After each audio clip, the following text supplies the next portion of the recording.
I always wanted to be a cowboy. You're around, you want to be what your dad is, and we always had college kids around, and I always had a little old horse or something around. The college kids helped me rope, and I wanted to be a cowboy. I wanted to break horses and train horses. Whatever cowboys did, I wanted to do. Finally, my mother told him, she goes, in probably 1980, 81, my mother said, I'm going to this convention.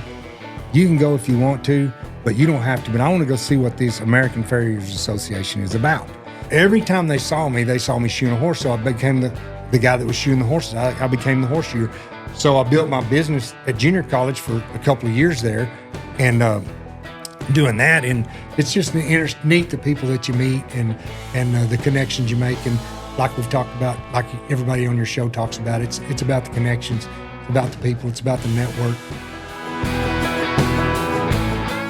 Welcome back to the Wealthy Cowboy Show. I'm excited today to bring you Blane Chapman. He's a legacy farrier.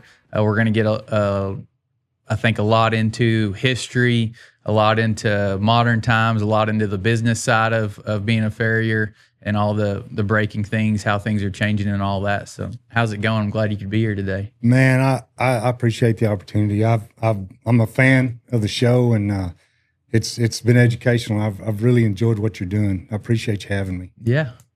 Thanks for coming down. I know it's a little bit of a commute. Man, it's what we do. Yeah, so I know you got a deep family history in the farrier horse. What's the difference in a farrier and a horseshoer? They're the same thing. One is a technical term, and one is pretty much what we all call ourselves. Yeah. So a lot of times, people, when you want to be technical and you want to sound smart, you use the word farrier. When you're around a bunch of cowboys, you talk about horseshoeing. Yeah. Yeah. So tell us a little bit about your legacy in it. And your whole family's basically rooted in it. So my dad actually was a farrier, and he traveled a lot around the world and shot horses, but he got his start. He was going to, his dad was a petroleum engineer, and they built oil field pads on a lot of these ranches, and he grew up in Wichita Falls, and they would go out to places like the Triangles and the 4-6s and different ranches all around that particular area, Guthrie, Paducah, right in there. And his dad would would go in and talk to the ranchers and talk to the managers, and they'd say, "Yeah, we need to come in here. We're gonna build a pad for the oil field." And so his dad was an engineer for Continental Oil Company, and he would go with him when he was a kid, and he'd take a little red wagon and he'd fill it full of water and Snicker bars and Cokes, and he'd sell Snicker bars and candy bars to the Roughnecks whenever he'd go with his dad. But he'd always see the cowboys riding horseback, pushing cattle, and just being horseback out in the country. And he always said, "Man, I want to do that someday." And he told his dad. And so knowing the managers and stuff in the ranches, my dad, when he was about 16, 17 years old, he said, "You don't know any of these ranches that'd take a young kid and kind of show him the ropes." And they said, "Yes, we would." So he went to work at the 4-6s. Did he have any, did he have any horseback knowledge or anything at all? Not really. I mean, they hunt and fish a lot, and he actually, when he was in high school at Wichita Falls, he had a guy named Freddie Ridenauer. They were good friends, and they had they took a canoe, and they'd portage a canoe to school every day, and they'd tie it to the bicycle rack, and then after school they'd portage the canoe down to the Wichita River, and they'd run their traps, and they'd trap muskrat and whatever they could catch on the river. And so anyway, going on, he always just liked the outdoor deal, and he wanted to be a cowboy. So they said, "Yeah, we'll give him a job." So he started as a hoodlum at the 6s, and they was helping them cook during the branding, just helping cook and gather wood and do whatever they needed to do. And then eventually, over time, he'd go back to school, and then he ended up going to school and he'd work there during the summers. And then he kind of learned to ride and stuff. And then he went off to college at Tech. And when he went to school at Tech, he was in animal science, and he was breaking and riding horses. And he'd kind of developed a relationship with people that helped him learn how to ride horses and break horses and start horses. And they had the animal science department had a barn on the campus at Texas Tech, and he lived right out there west of Tech, a couple of miles, about 4 or 5 miles. and he was breaking horses for a guy, and he would ride his horse to Tech every day to school and leave it at the barn there on campus. And so then he took a anatomy class with a guy named Dr. Harbaugh, and he was also the veterinarian at Texas Tech that took care of all their livestock and everything. And so in that, while he was working, he had learned a guy named Sheep Morrow. Have you ever seen the picture on the Tom Ryan photo with the guy standing in the pasture holding his horse, and he's got his knife and an apple behind his back, and he's feeding his horse a piece of apple, kind of just out in a pasture? Well, that was Sheep Morrow, and Tom Ryan, that's a famous painting that he painted. Well, so anyway, Sheep Morrow kind of helped Dad learn how to get started shoeing horses, because they had to shoe their own horses whenever he was going to the ranch later on when he got a little older. And then he'd go back to Tech and was riding horses, and there really was a couple of horseshoers, but they might not show up or somebody, and he would shoe one of his own horses, and somebody'd say, hey, can you shoe one for me? And he said, well, if you'll bring me the nails and the shoes, I'll do it. So he started doing that. Well, through this class, he was learning about the anatomy and physiology of the foot, and he got real interested in that. And he was working with Dr. Harbaugh there at the college, and they would work on horses, and he was always wanted to be there when they were doing the vet work and all that. So when he would get there, they'd have a horse that'd have problems, and he was trying to figure it out. It just kind of enthralled him, and he was just really, he just was real curious about it. So he just kept reading and studying and working for these veterinarians, and they would say, when a horse had come in crippled or something, they'd say, man, we need to do this, this, and this. And so he would just do it. And then he started realizing that some of the things they were doing weren't working.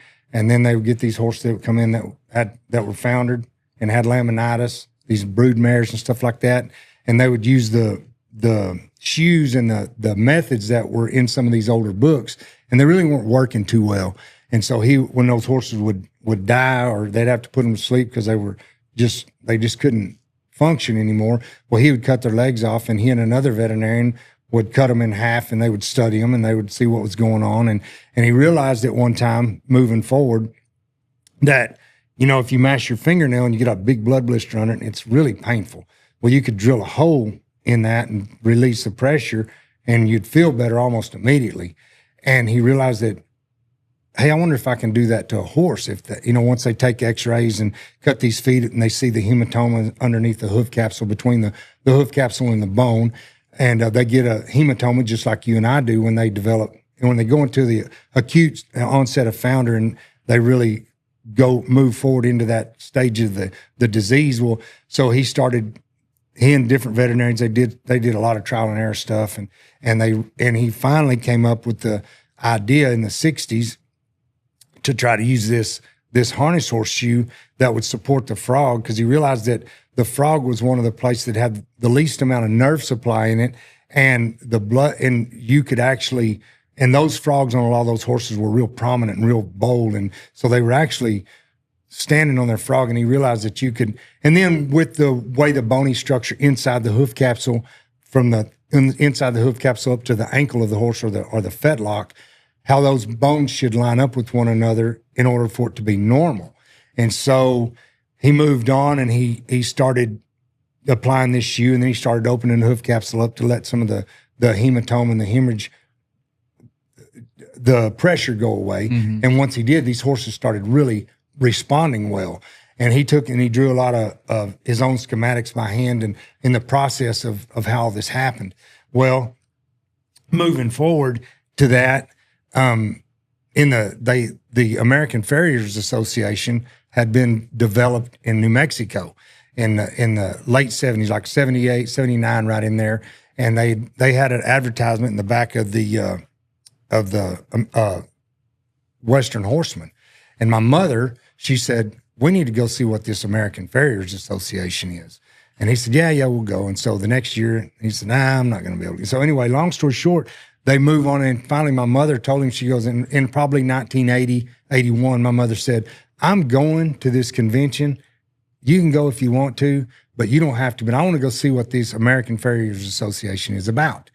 And so he goes, okay, I'll go with you. So he gets all his schematics and stuff up. They go to this convention, and moving back when he first started shoeing horses in Lubbock, there was only one guy there that kind of was pretty savvy about I was going to ask you shoeing that if horses. that was even a profession back then, or kind of everybody did their own. Well, I mean, obviously, the blacksmith has been around for hundreds and hundreds of years, and they did everything. They repaired the wagons, they shod the horses, they built their shoes from scratch. They take a, they did all of it. They fixed the harnesses, they fixed the wagons, they floated teeth. They did a lot of the vet work. They did a lot of things like that. So the blacksmith and the farrier has been around for years and years, but where that kind of went away was during the Depression, because we used horses for everything. And then when the Depression came along, nobody could afford to do anything. And so everybody was just kind of trying to stay alive. So it kind of fell by the wayside. And then after that, after the war, it kind of started coming back. People started using, and then the car came along. When the car came along, there was not a need for a horse. So all during that time, the blacksmith and farrier profession just kind of rocked along, and the people that had money, they used the farrier, and the people that didn't, they either left them barefooted or, they may have done their own. But most of all that stuff was all done by hand. There weren't any handmade any keg shoes or store-bought shoes back at that time. You had to build them all. And so, by the 60s and 70s, they came in a big barrel. It's called keg shoes, and they just have multi-products carried shoes, and they just had them in a big box and big keg. They were just, you buy them by the pound or by the like a keg barrel, like a whiskey barrel size, a small one. And they had long heels on them, and you just figured out what size, and then you cut the heels off to fit the foot. And I kind of grew up just a little after that. They started actually making sizes, and I was starting to see the sizes of shoes. But I was in a transition period when I grew up from those type of shoes to the factory made shoes. So anyway, but however, at that time, there was only one guy around West Texas, that actually did it for a living. And my dad went to him and he said, "Hey," he said, "I'm really interested in shoeing horses." And he said, I think I'm fairly knowledgeable about it, but would you help me become better and kind of teach me some of the things that you're doing? And he said, "Look, son," he said, "if you want to learn how to shoe horses, you'll figure it out." And right then he said, "You know what? If I ever learn anything about shoeing horses, I'm not going to keep it from anybody. I'm going to make sure that if I have some knowledge that I can spread, I'm going to do it." And so one of the sayings that he had, lots of sayings, and one of them was, knowledge is like a pile of manure. If you keep it in one spot, it kills everything under it. But if you'll spread it around, everything benefits. And so he kind of lived by that analogy. And so going forward, they go to the convention, the American Farriers Association, which is still very active today. And they sit around and get to talking to people. And, he doesn't really know anybody, but they're kind of talking, and they kind of know, our industry, how it is. No matter where you go, people in the horse business or in the livestock business or in the industry. So they just got to talking, and he's sitting at the bar talking to some guys, and they got to talking about horses with foot problems. And he said, "Well, I've been really wanting to see if I could find somebody that could help me talk about horses that have founder laminitis, because I'm really interested in that." And everybody's like, "Oh, there's no way you can fix them." He said, "Well, we've been doing a lot of stuff, and we've been helping them, but I don't know if there's something further that I can do." And they said, "You can't do it." And so he says, "Well, here's the stuff that I've been doing." So he gets his schematics out that he drew by hand of a horse's foot normal as it transitions into the acute phases of founder, and to the stage where the bone actually tears loose from the inside of the hoof capsule and moves distally within the foot and basically pushes on the sole of the foot, cuts the blood supply off, and the bone dies, and then the horse dies. And so he showed how he stabilized that bone and allowed the blood supply to come back, and how he opened up the hoof capsule at the top and drained the hemorrhage, the hematoma, and those horses got instant relief. And so he just kept building on that. And so a lot of the horse shearers were real skeptical. They're like, "I'm not sure about this." Well, he just kept on. He didn't let that deter him. And so there was a guy named Jack Miller that lived in Texas. He was an old farrier, and he was involved with the Texas Professional Farriers Association. And he said, "Hey," about 2 years later, he said, "We'd like for you to," they kind of started seeing some of the results of what he was doing. And especially because he worked with a lot of veterinarians, and there was, with those those veterinary connections that he had at Lubbock and Texas Tech with Dr. Harbaugh, Dr. Coleman, Dr. Platt, some different guys that had come in and out of there and gone off to different places. Dr. Kaufman, he eventually went to Kansas State University and was the head of the vet school there and was the provost there. So anyway, he had these high-level veterinary connections that just kind of happened to be, and they saw what he was doing, and they were part of the research that he was doing, and they were just kind of following his lead. And so they asked him to do a talk at the Texas Professional Farriers Association, and he did it at Houston.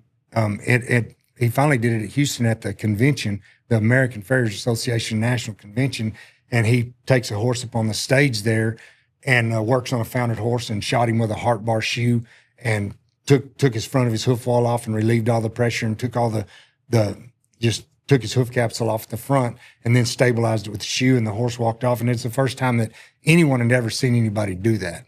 And it was just from that point on, people were calling from all over. We didn't have the internet then. We didn't have any kind of social media or any kind of way to get that information unless somebody saw you or somebody knew you. And were you a kid yet? Were you born yet? DX Trailer Sales is based out of Lubbock, Texas, and it's definitely not just a trailer dealership. If you are involved in the Western way of life, and if you're listening to this show, you probably are, they have something you need. From trailers for a day working cowboy to a full-time cattle hauler to hay trailers for a farmer or rancher to arena drags, rope and chutes, and feeders for the rodeo cowboy or cowgirl.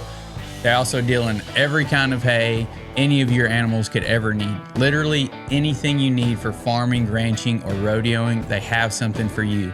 And it's gonna be at a super affordable price. Besides all that, everyone you deal with there is super friendly and helpful. We just got new custom flatbeds built for our pickups, and I also got probably the coolest trailer you've ever seen built. And you can stay tuned for a video we're gonna do, and it's gonna show all of that and some more of their products also. So check out DX Trailer Sales on Facebook or dxtrailers.com. I was up in the 17th story of the Sheraton Hotel throwing paper airplanes out the window with my brothers while my dad was down there, unknowingly to us, making history. Yeah. And, but he was dad, and we'd seen it every day growing up. So it wasn't, it was something that we weren't surprised by. Yeah. It was something we'd already seen it done. We'd been involved in it. And by then, I always wanted to be a cowboy. You're around, you want to be what your dad is, and we always had college kids around, and I always had a little old horse or something around. The college kids helped me rope, and I wanted to be a cowboy. I wanted to break horse and train horse, whatever cowboys did, I wanted to do. And so I was around a lot of really good horse people, around a lot of good cowboys, and I ended up having the best of all the worlds because I was around show horse people, hunter jumper people, reiners, trainers, cutting horse people, roping horse. Yeah, I mean, all of that. And I had a bunch of calves that my dad took me down to the bank when I was about 13 years old, and I got a loan for a bunch of calves, and I had my roping calves, and I would charge the college guys $10 a head a month to rope calves. And so that's how I kind of paid for my calves and stuff, which I had no idea what I was doing, but it was fun, and I got to be involved in that. So anyway, from that point on, it was just crazy. People were calling from everywhere because all of the horseshoers from all over the United States at that time and veterinarians came to the convention, and then they go back home and they're starting to see all these problems, and they're like, wow, and then there were and at that time you think that that's the only guy in the world that knows what he's doing because there's not any other way to get in touch with those people unless somebody knew somebody that knew somebody. Mm. And so he was still going to the 4-6s at that time, working on horses and doing stuff like that. They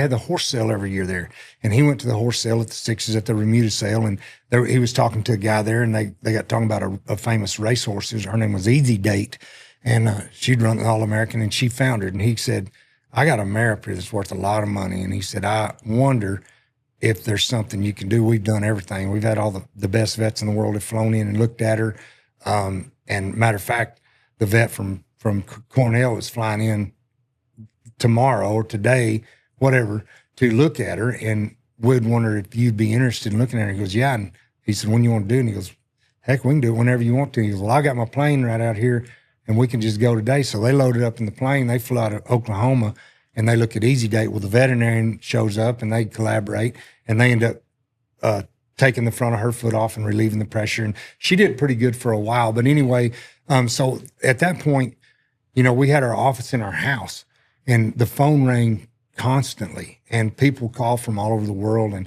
anyway, moving forward, I was always around that growing up. And he, back to the veterinary farrier relationship that we were talking about before, you know, we're talking about Dr. Buchanan and how he was a legacy in the veterinary profession. You know, I knew his dad before I even knew him, and I got to see the things that they were doing. So when you grow up around it, it's just you just kind of soak in all of this different stuff that you file in a filing cabinet that you probably don't think you'll ever need. And then one day, bam, something happens and you're like, I remember that from whenever I was this big.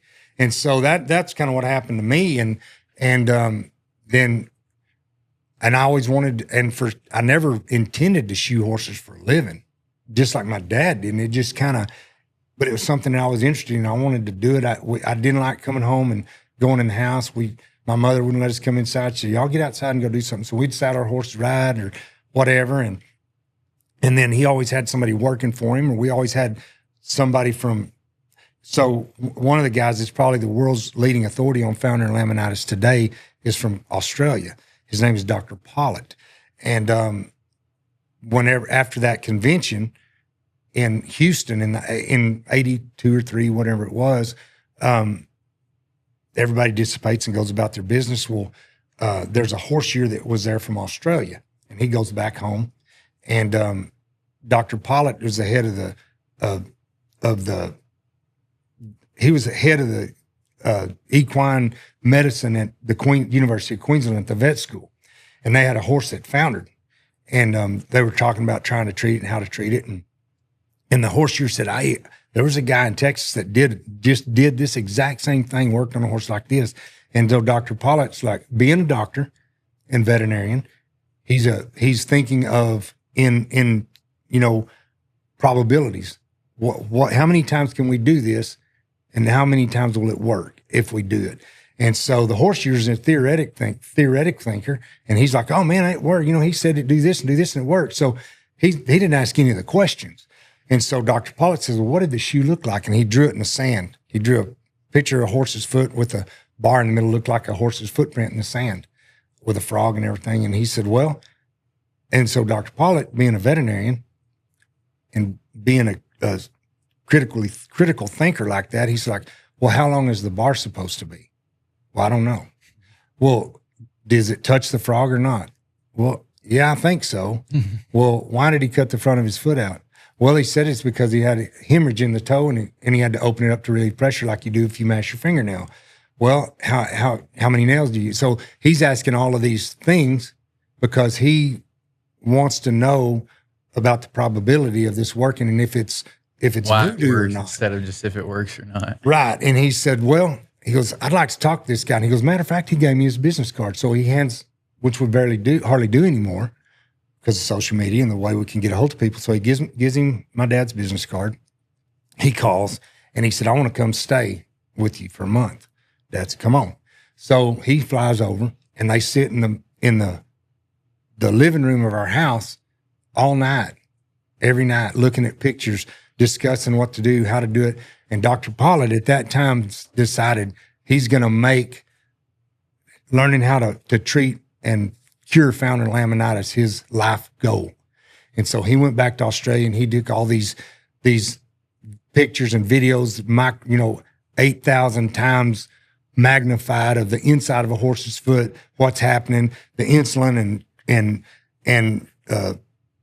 cortisol coming in and out of the foot.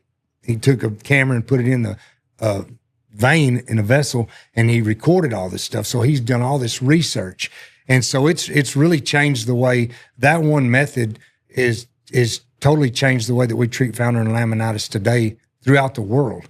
And it's also created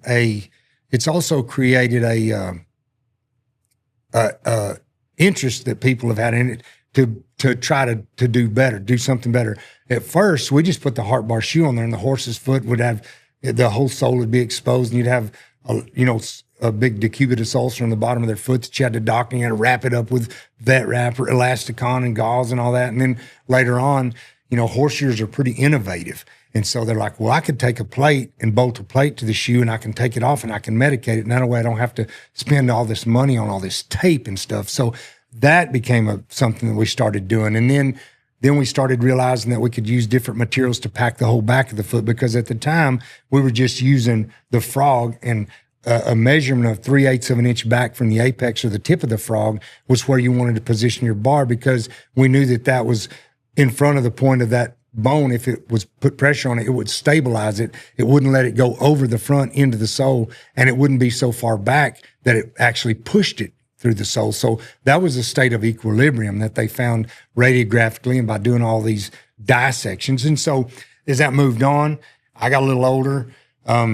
Then I started shoeing horses, and we do, I wonder if just like a normal horse, was that just boring as hell after always having all this interesting stuff go on and like problem horses and all that? Not really, because I tell you what, I learned from a lot of people, and what he was very big on is becoming an expert in the basics. Everybody wants to work on all this abnormal stuff, this crazy stuff. I want to be a therapeutic farrier. Well, if you don't know what normal is, then abnormal is really, really out there. But if you know what normal is and you really understand the basics, and you can become an expert in the basics, all that abnormal stuff is easy. It jumps out at you, and that's what, and for me, that's what I've tried to do my whole life, is not be fancy. I've wanted to become an expert in the basics. I want to know where a horse's foot's supposed to be, how it's supposed to be, how can I, and as farriers and veterinarians and stuff, when we're working on feet, we manipulate feet no matter what we do. I mean, when we're taking out a rasp or a pair of nippers or a hoof knife, we're manipulating that foot some way or another.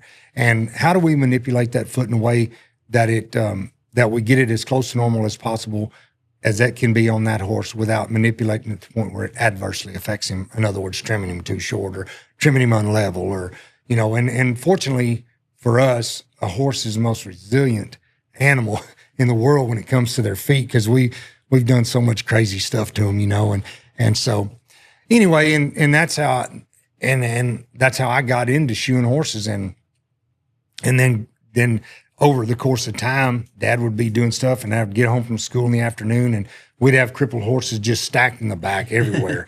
And so I would help the people that were working for us, change the bandages or have time to reset them. Go in there and you take the shoes off and clean everything up and try to get everything kind of back to some kind of a sense of normalcy. And then those horses would eventually progress, and a lot of them got a lot better, and a lot of them didn't. So we learned from the ones that didn't.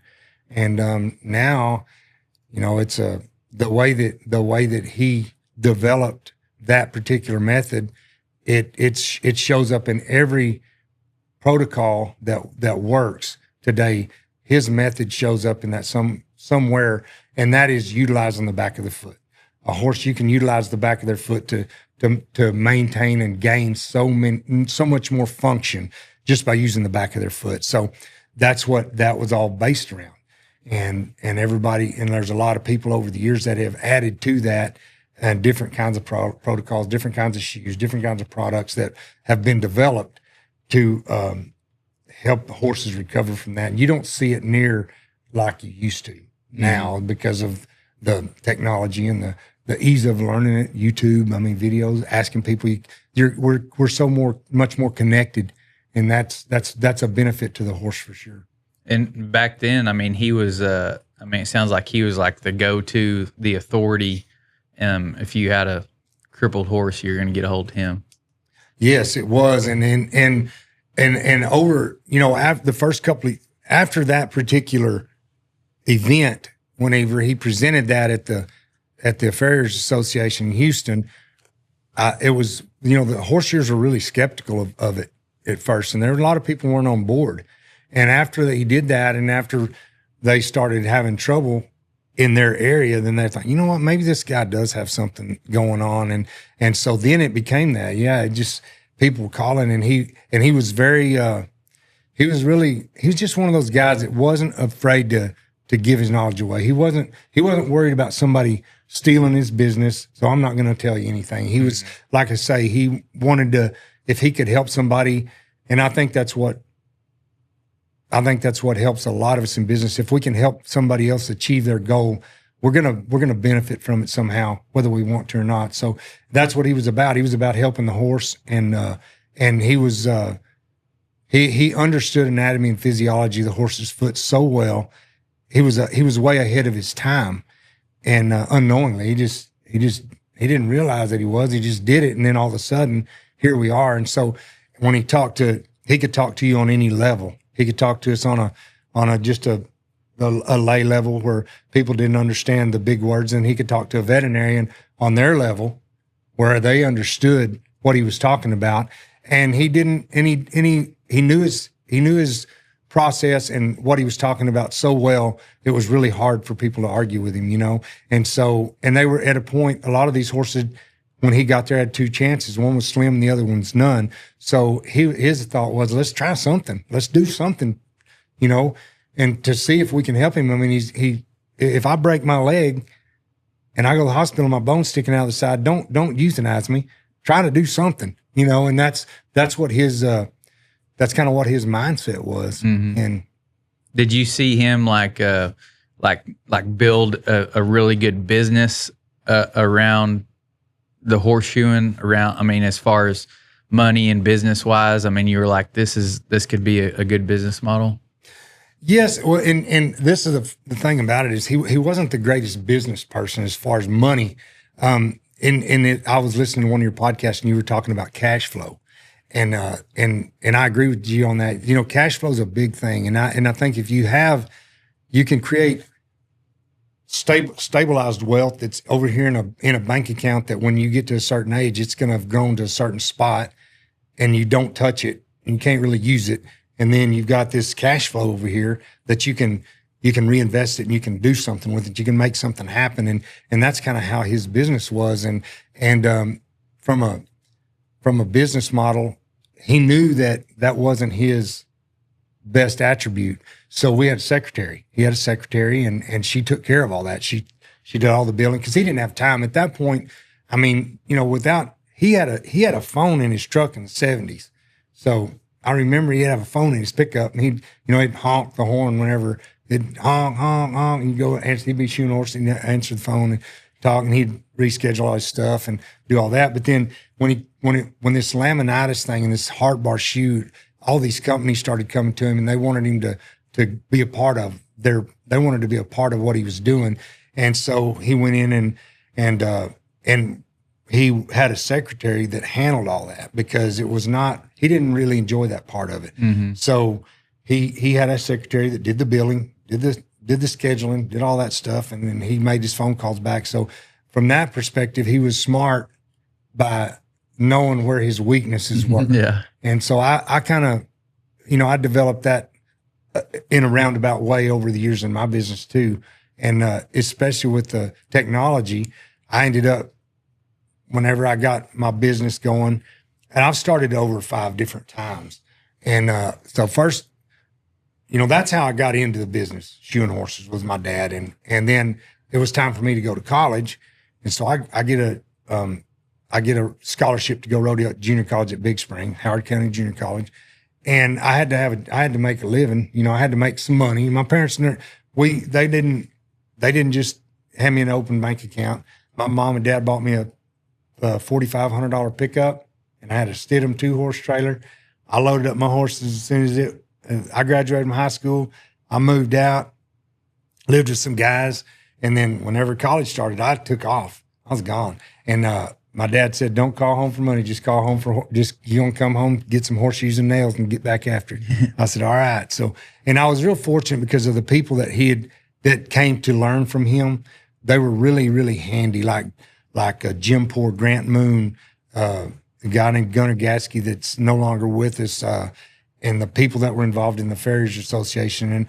And so those guys would come and hang out, And they were actually, those guys really were handy at shoeing horses. And they competed, Glenn Pointer, all those guys, they would come and show up and they'd hang around the shop and they'd make handmade shoes and teach us how to do that. And so I picked up a little bit from all of those guys along the way, how to finish feet and make them really look nice and pretty. And which some cowboys, they're like, I ain't worried about all that. However, now, as I grew my business, I started shoeing horses. Women, they don't shop for themselves. They don't dress shop and get their clothes for themselves. They go get shoes and blouses and all that stuff because the other women are going to be looking at them. And I kind of developed that mentality shoeing horses. No matter what somebody said about, don't worry about that, I don't care what it looks like, I always wanted it to look sharp. And I learned that from Gunnar Gatsky.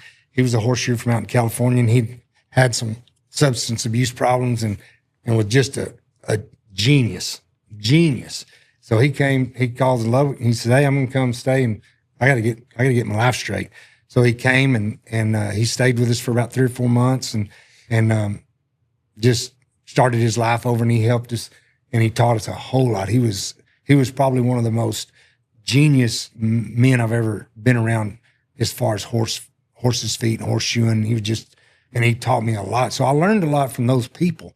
And so when I went to college, I could have gone to work at a convenience store. I could have gone to work at a burger joint or whatever, but I had the skill to shoe horses. And, you think you're pretty handy, because you think that at that point that your dad, with all the people and all the things that surrounded us, he was the only one that knew anything about it. That's what you think.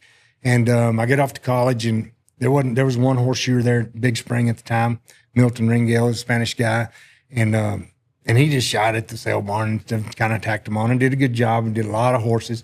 And so how I built my business the first time when I went to college, I had horses, and I was trying to think, how are people going to know that I'm a horseshoer? How are they going to know that's what I do?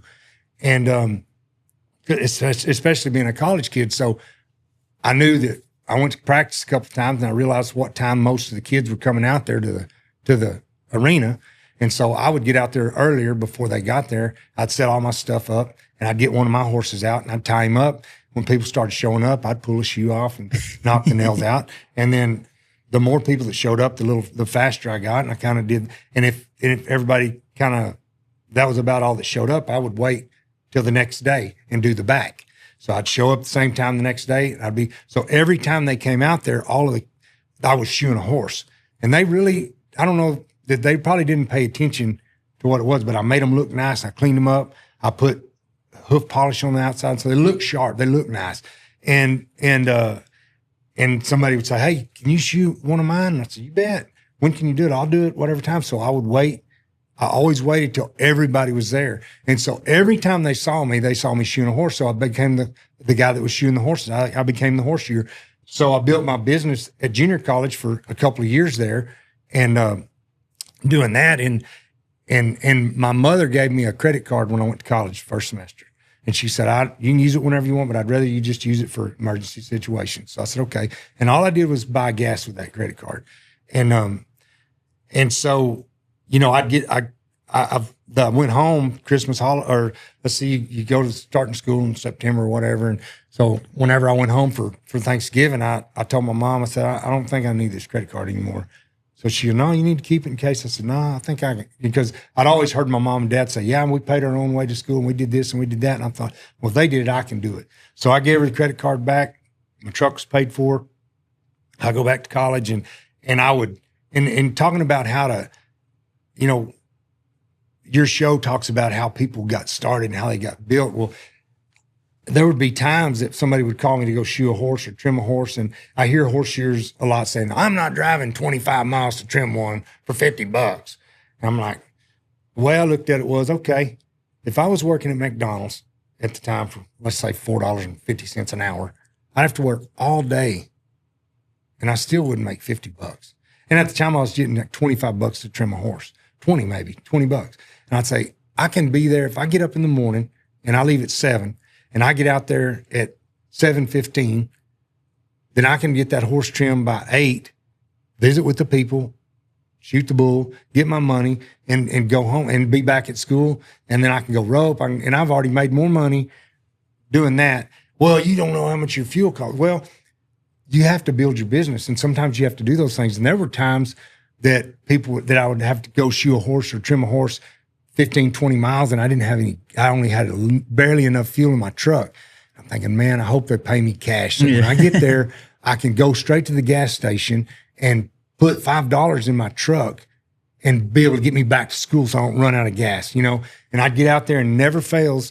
You get out there, well, old George over here's got one. I'm like, where's old George? Oh, he's only about 10 miles. It's kind of on your way back. And I'm thinking, well, if it's on my way back, I can do it. and I'd say, and then I might get over there and I'd do him. And he'd say, well, I got actually 2. And I'm thinking, please pay me cash, And so inevitably it just work out, So they'd pay me cash and I'd go and I'd say, man, where's the closest gas station? You need some gas? I got, those farmers. Hey, just put some in your truck. I appreciate you coming. So they'd fill my truck up with gas. And I'd be like, thank you, Lord. And so, and you, when you do that and you don't take counsel of your fears, get out there and get after it. And it always seemed to work out. And so then I left there at Big Spring. And, you always have these moments in your life that things happen and you think, I'm going to be all right, and, that happened to me in junior college at Big Spring. I was rodeoing and stuff, and we go to their, DB, Dale Brisby, I was real good, close with his family, and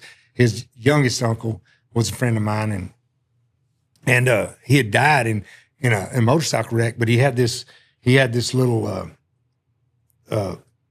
card. It's called a carry across in my pocket. Carry across in my pocket, simply reminded me of the fact I'm a Christian no matter where I'm going to be. And it goes on and on. And so it was and he kept it in his pocket, and he had it in his pocket when he died. And I always wanted to find that poem. And I'm get to the point of my story.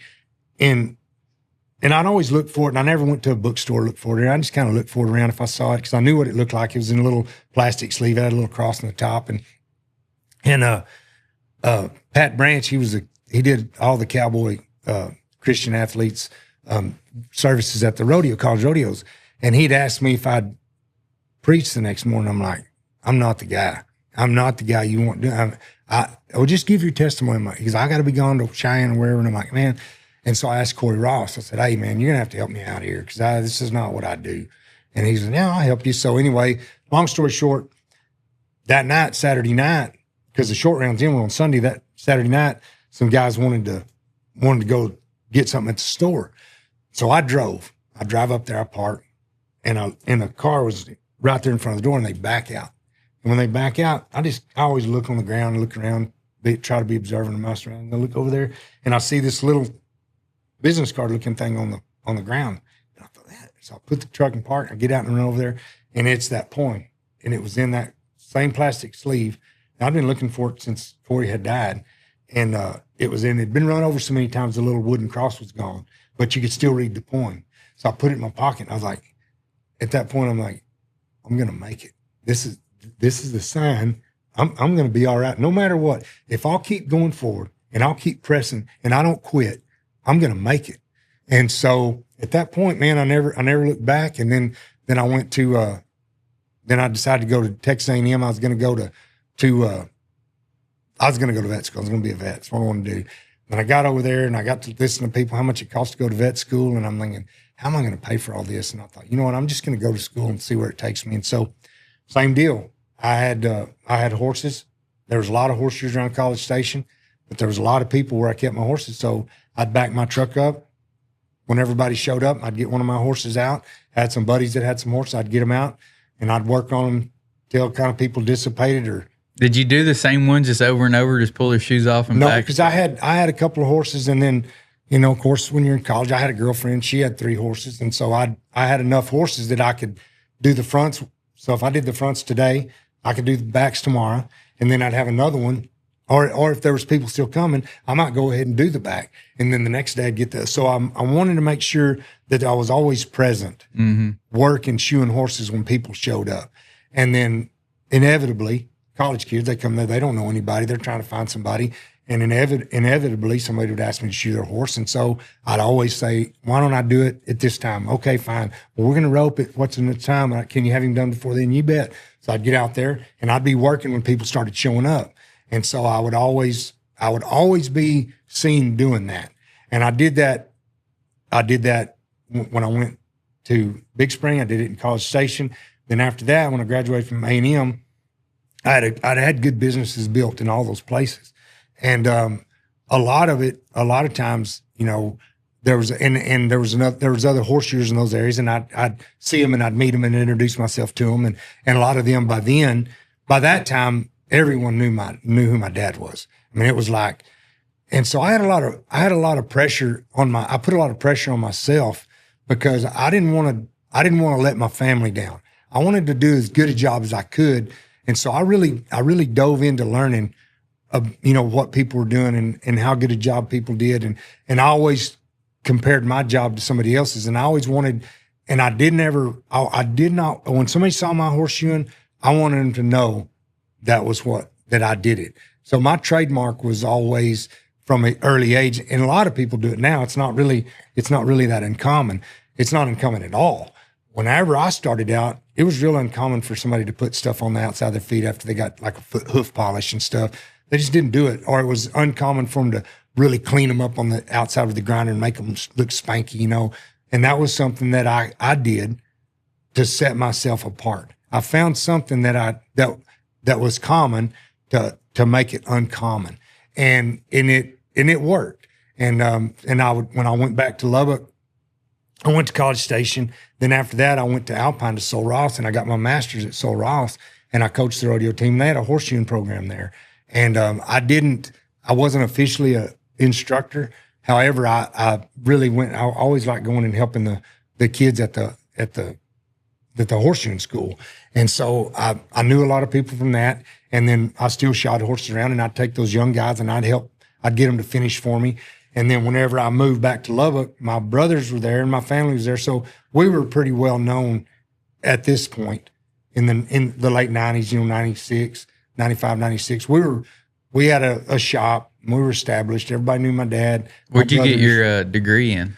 I got my degree from Big Spring, just an associate's degree in animal science. Then I went to A&M and I got my degree in rangeland ecology and ranch management. I was going to get it. I only liked a semester of having an animal science degree, but they expected a lot from me at A&M, and I ended up having to kind of switch my major around so I could get out.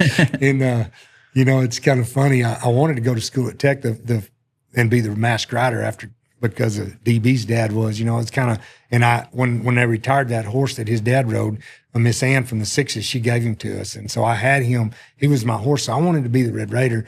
And then people always say, "How come you went to A&M?" I'm like, "It's the only place I could get in." And so I went to A&M, and after that, there was a lady that I shot horses for. She got her doctorate and was a PhD, and she went to Alpine to be head of the horse department there. My younger brother was going to school at Alpine, and I hadn't seen him in a long time because I'd been off college everywhere, and I really didn't go home a lot. And she called me and she said, "Hey," she said, "would you be interested in getting your master's and coaching the rodeo team?" And I'm thinking to myself, I'm done with school. I did not want to go back to school. I wasn't a great student as it was. And so me, instead of thinking it through, I said, "Heck yeah, I'll do it." And so when I make a decision, I just make it and I go for it. And sometimes I let the consequences work themselves out, you know? And so I did. I went, and I had a chance to be with my little brother. And so I went out there to Alpine. I worked on my master's. And I was kind of at a point where, you know, I living at A&M College Station, it was hot and muggy down there all the time. And, you know, I'd go shoe horses all day and sweat and just get out of the shower. Felt like you dried the towel off, you know? And I just was like, man, there's got to be a better way, because it's what I'd done my whole life. And, you know, you get out and about and you meet people in the industry, and especially at A&M, you know, you see a lot of progressive things in agriculture and the animal science world and ranching and farming. And I thought, man, there's got to be something else. And I was just kind of at a point, you know, I'd been shoeing horses 8 or 10 years, and I just graduated from college. So I went out there to work on my master's to see maybe if there was something more for me. And so got out there, coached the rodeo team a couple of years, and got my master's. And then when all that kind of was over with, I went ahead and moved back to Lubbock. And my brothers already had businesses there, and I knew that there was enough horses around there, and I could kind of. But I didn't just jump right back into shoeing horses, and it was just not like handed to me. Here you go. I had to work back at it. So I did a lot of things while I was building my business.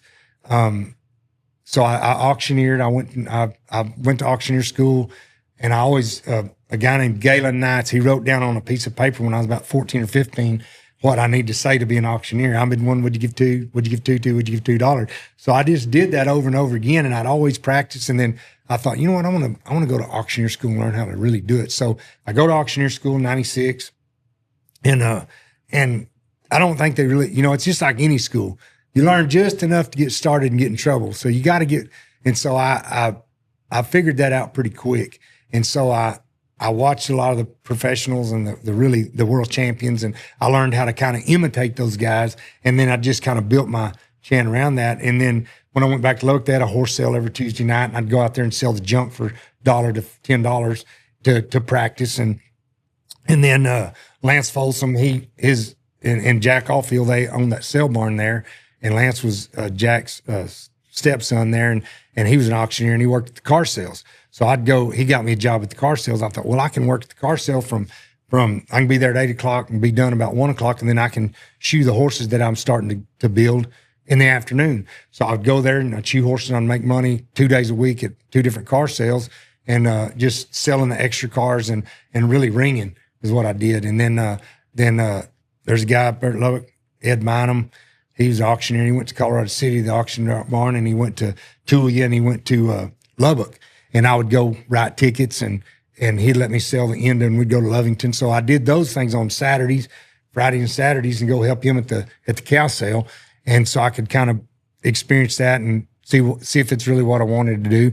And at the same time, during the week, I was building a horseshoeing business. So I did that. I diversified. I had to make money doing something. And so I didn't want to just sit around all day. So I went to those places, and then you meet people, and they know who you are from, they know who your dad is. There's people that are in the cow business. They have horses and they have ranches, and they know what, so I built my business that way when I got back to Lubbock. And then as my business started to grow, I realized that I couldn't do it all by myself. You can only shoe so many horses by yourself in a day.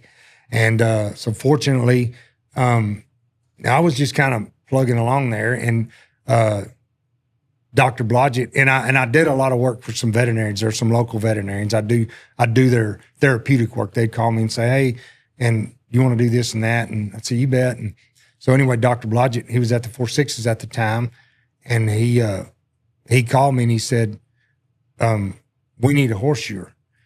And I'd always wanted to go. I always just had a love for the 6s just because growing up, I'd been down there when I was a kid, and it was just always a great place to be.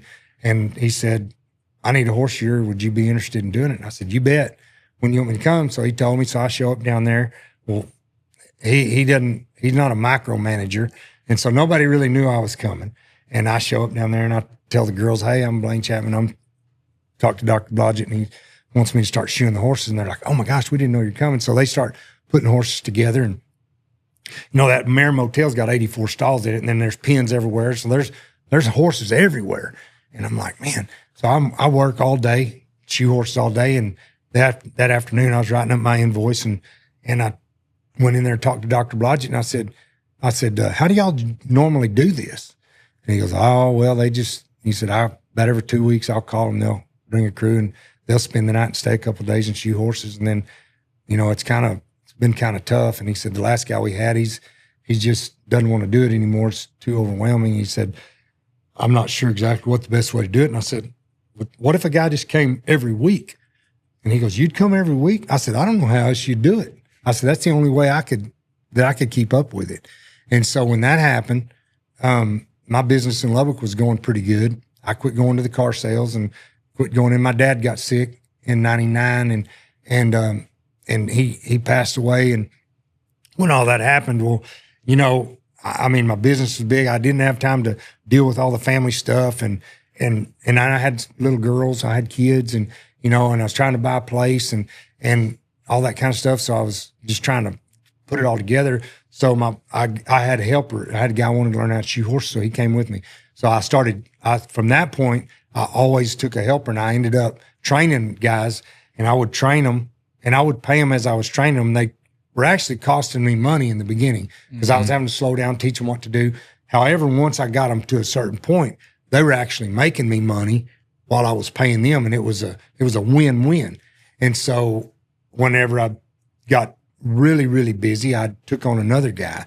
And so I'd have a couple of guys. And then I had Blane and Trey Wood, they trained some of the highest quality quarter horse racing horses in the nation. And they were right there in Lubbock, grew up with them. My dad shod their dad's horses. And Blane called me and he said, hey, I need somebody to shoe these horses. Well, they had 100 head of 2-year-old race colts that they were breaking and training, getting ready for the All-American, going out to Los Alamitos and the Texas tracks and stuff to the big races, Champion of Champions and whatnot. And so I needed another crew. So my little brother, I had him go with me. And so what I did then to try to keep up with everything, I had a secretary. At that time we had cell phones and all that. So I got a cell phone and I gave this, and the girl, she was actually a master rider. She was one of my customers at Tech. Her name's Bree Hyatt, and they train horses in New Mexico now. Well, I was talking to Bree about it, and she goes, well, I would schedule your stuff for you. And I said, all right, perfect. So I got a phone, and she had some horses, and I gave her a cell phone and an office number, and I put it on my business cards, and I shod her horses for her in trade for her being my secretary. And so people started calling. I'm like, look, you're going to have to call the office. So she could be anywhere she wanted to be. She'd answer the phone. They'd leave a message. And a lot of people, there was a transition there for my customers. So they're used to talking to me. And so I sent them to Bree, and I'd say, if you don't get a hold of her, I never left them in a bind. I said, if you don't get a hold of her, call me back. I'll get with her and make sure she gets to you. And okay. Well, then once it got caught on, people really liked that because they knew they were going to get a hold of somebody. They knew they were going to get scheduled. They knew I was going to be where I was supposed to be. I'd heard all these things about horseshoers growing up from being around them. Well, he don't ever show up. Well, he was already drunk when he got there. Just all of these things. And so I decided early on, I didn't want to be this guy. I didn't want to be that. I didn't want to be that. So I took all of the negative things that I'd heard and I tried to block them out of my business. I never wear a T-shirt. I always dress like this when I go shoe horses. I wear a cap because it's kind of your hat gets in the way, but I always dress starched. And there was another horseshoer around there that named Roy Norris, and he shot lots of horses all over the country. And Roy, he would change shirts 2 or 3 times a day, which I wasn't ever like that. But I always wore a starched long sleeve shirt, and I do to this day. And because I didn't want to look like a construction worker, because when I was growing up, to be a horseshoer, you had a strong back and a weak mind. And that's kind of, or you had to be sober by 10 o'clock with a set of tools and you were good to go. And I didn't want to be that guy. And so I built my business around quality, and I tried to be service-based, and I tried to be people-oriented. And so as that happened.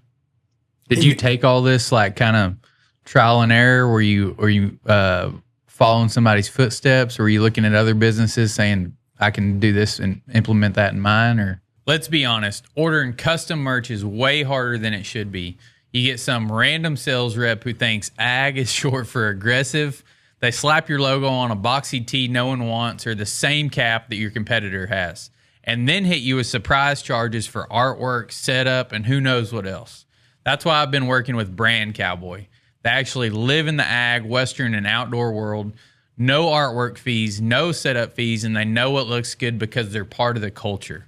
They're not faking it from an embroidery shop in the big city or screen printing shirts in their brother-in-law's garage.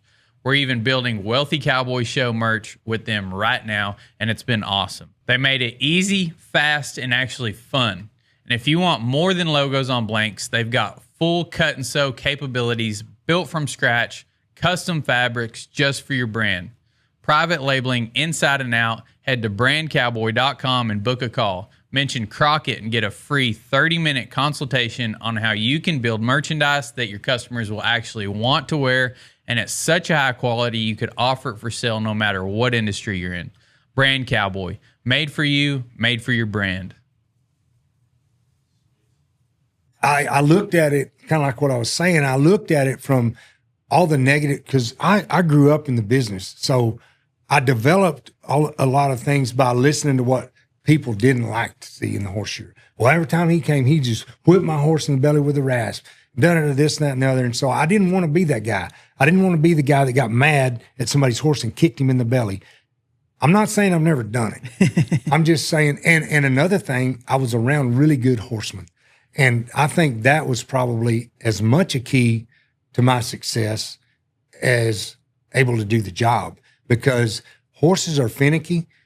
And if you have to really, it's just like riding one. When you start a colt, when you put him in the round pen and he's running around and he looks at you with his ear, you've got to notice that smallest change in the slightest change in the smallest try that Ray Hunt came up with. You know, I was around Ray Hunt a lot when I was young. For about a week, I went and hung out with him, and there's a lot of guys that were disciples of his that I got to be around. And so I learned horses, and I think that learning people and horses takes precedence over actually the job. If you can keep a horse sound and he's not crippled when they leave, most people don't know the difference, honestly. I think that's a big deal too. Is like I've noticed, like, if you have a horse that's watchy or something, one guy can get around them and acts like nothing's wrong, and then you have another guy that's like, well, we better give them something or something like that. There's like a difference in just stepping around them like that or something. Yeah, and my dad was real good at that. He and I don't really know, he learned, he wasn't really a horse guy growing up. Like he didn't ride a lot when we were growing up. When we were really young, he did. But once I got to the age where it was, where we could ride together, he didn't ride. But he learned how to be around horses, and we learned a lot from him from that. My youngest brother, he's a master at getting around a bad one. And not that that's something that you want to be known for. However, there's some horses are unique in the fact that they're already claustrophobic as it is. And then you have horses that are really scared. And then you have horses that are spoilt rotten and aren't scared of anything and they have no respect. Those are the ones that really will get you. And those are the ones that really can take a little bit of discipline. The scared horse, you got to help him. The one that's scared or don't understand. And I treat those horses just like I would a colt that's never been saddled.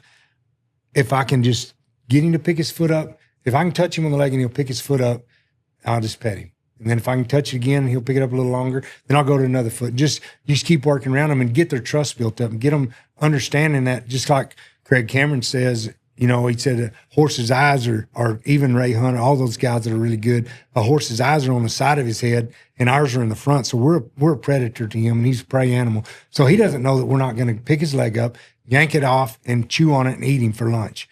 And so I learned that a long time ago from different people.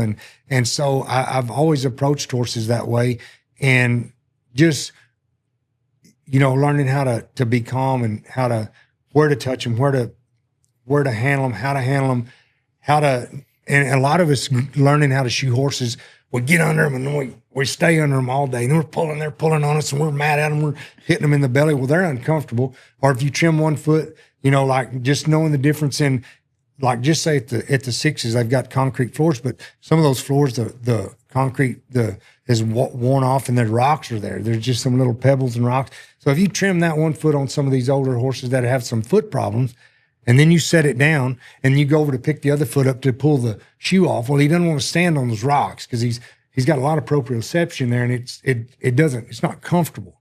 So you have to know the difference in that. You have to know if you're making them uncomfortable because you're trying to make yourself comfortable, if they're scared, if they're afraid, if they don't understand, if they're sore, if their hock's sore and you're trying to keep their back leg picked up and you've got it too high, knowing where to position your body, knowing where to just understanding a horse and trying to get an idea of what he's thinking, what he's feeling.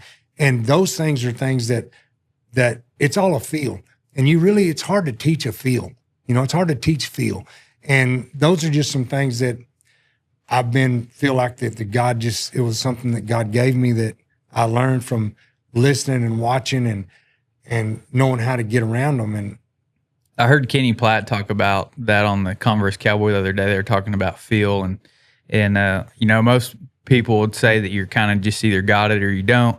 He seemed to think that, if I remember this correctly, that it's from doing it a lot, from doing that thing, and you develop the confidence, and then you get to knowing, if this happens, then this is going to happen. And I'm sure the same deal, like you were probably, you're in it a long time. And I'm sure also back then, plus you're trying to build a business, like you're just probably shooing anything that anybody would bring you and pay you to do. And that's, and even today we still do, and you see a lot of stuff on Facebook, horse farriers like, I ain't doing that. I'm not doing blah, blah, blah. But it's what we signed up for. To me, that's what I signed up for. Do I want to do bad horses? Do I want to be known for a horse that can't even touch him on the leg? And that's what, I don't want to do those either. I'm not saying that you have, however, you do, and there's things we can do to prevent that now. We got really good medications and tranquilizers, and really, if a person is not so naive to think that doesn't help those horses, they're crazy, because it does. It helps everything. It makes it safer for the horse. It makes it safer for you, and it's really more. It's really better for the customer too, because it lowers their anxiety, and once they understand. And you explain to them, hey, look, you brought, and if I get a horse like that, most of the time it's because they've been to everybody, a lot of different guys, and they don't want to mess with them. And I kind of feel for the horse, I'm like Ray Hunt said one time, the horse is never wrong. I mean, we stepped into his world. He didn't come into ours. He didn't ask me to put shoes on him. Somebody else did. And so I have to think about all that stuff. And I'm not saying I don't get aggravated with them, because I'm human, and we do. However, at the same time, I've had a lot of horses that have come in that you'll go to pick up their leg and they'll kick, or they'll just sling their leg out there, and you have to know the difference between that being malicious, or if they're just being that's kind of that way, or if they've kind of learned that. And you can take those horses and they kick once or twice, and you get a hold to their leg, and then they'll just quit. And you can ease under them and do them, and they'll stand. But sometimes, if you haven't, like you said, if you hadn't had that experience with them, then you're thinking they're kicking at you. I'm not doing him. All right, give him a shot. And so, and I've learned, and I've had my own horses my whole life. I started colts when I was a kid. I learned, I was around a lot of people starting horses. And so talking about doing a lot of it, it's kind of like this bumper sticker that my buddy from New Mexico, he's one of the greatest horse shooters in the world, Craig Turnka, he had a bumper sticker that I got from him. It says, good judgment comes from experience, and experience comes from poor judgment, and so, and fortunately, I knock on wood. I've been fortunate that I haven't been hurt shoeing horses. And I think a lot of it is attributed to the fact that I like horses. I've grew up with horses. There's a lot of people going to horseshoeing school today that they just like, I love horses. I want to shoe horses. They see it on YouTube or on TikTok or whatever. And so they think that's cool. And horses are, no matter what, you always have to be paying attention. No matter what, I don't take any of them for granted, even my own that I know I can crawl on them.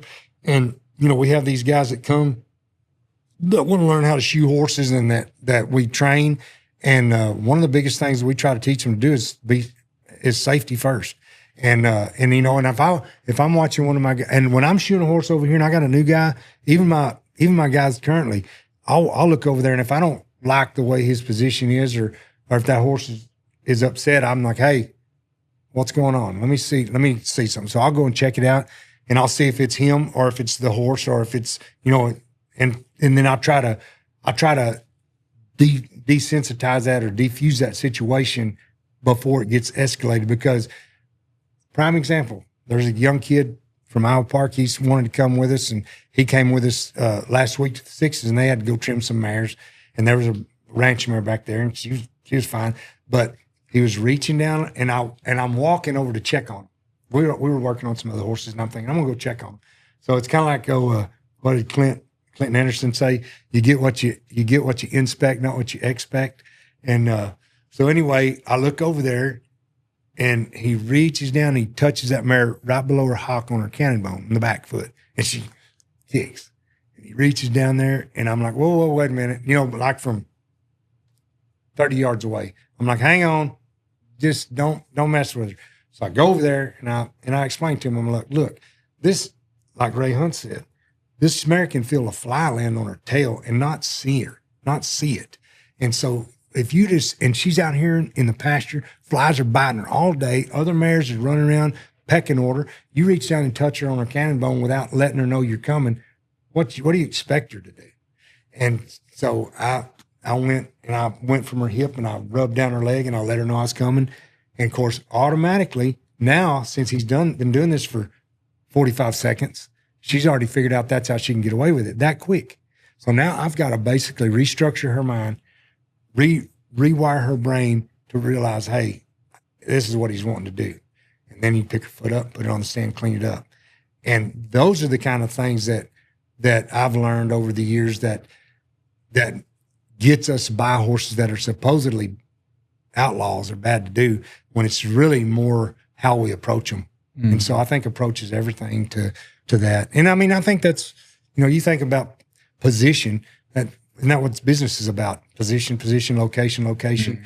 And you can implement that in just handling a horse. Yeah. In a round pen, where you're roping calves, whether you're heeling, you're heading, position, location, those things are the first and foremost attribute to the success of what you're doing, and so I attribute I can look at all those things of handling animals just like business, And I think probably speed hurts. You're trying to get in and out. You're trying to make as much money as possible in a day. Same as, we talk about doctors in modern times, like they have 10 minutes to see you. They want you in and out, write your prescription or whatever, not find the root cause of the problem. And it's not like anybody's trying to do that, but it's just kind of the nature of the game now. Right. And, and it's like I tell these guys that want to learn or that come and say, hey, I want to come and stay and basically see how you do it. And I don't really, it's still kind of weird to me that people want to come to me, because there's a lot of really handy guys out there these days. There's a lot of really handy horseshoers and farriers out there, and they're smart, and and it's such a niche business. I mean, you got people that just trim, they don't shoe. You got people that shoe hunter jumpers. You got people that shoe cutting horses. You got people that shoe reiners. You got people that are diversified like me. I'll do any of them. You got people that shoe walking horses. You got people that shoe pacers and trotters on the pace and trotter track. You got guys that just shoe race horses. And so it's such a niche business. The only thing that doesn't change is the horse. Their foot has got a certain parameter that it has to be in to be as close to ideal as possible. And it doesn't matter doesn't matter what kind of horse it is. He was designed and built that way by God. He may be a different breed, but his foot and the design of his foot is pretty much basically the same. You might treat him a little differently as far as depth and length because of genetics. One of them may be just better footed. And so anyway, there's all kinds of interesting things that go along with it. But they come and what I try to do is just try to really implement the basics. Just do the basic things, and you're going to really. I don't remember I kind of forgot. I kind of got off there. But anyway, I don't remember exactly your question. But yeah, I don't remember either. But that made me think of several different things. One, what do you think makes, what do you call a good horseshoe, or what do you think makes a good horseshoe? Like what qualities, traits? To me, there's long been a connotation of, well, a farrier is the good guy. The horseshoer is the cowboy shoer that doesn't know what he's doing. And I disagree with that. I think if you're shoeing horses, you're putting shoes on horses' feet, then you're a horseshoer. That's what you do. And sometimes the guys that sometimes us that do the prettiest job, make it look the prettiest, maybe not always be the best.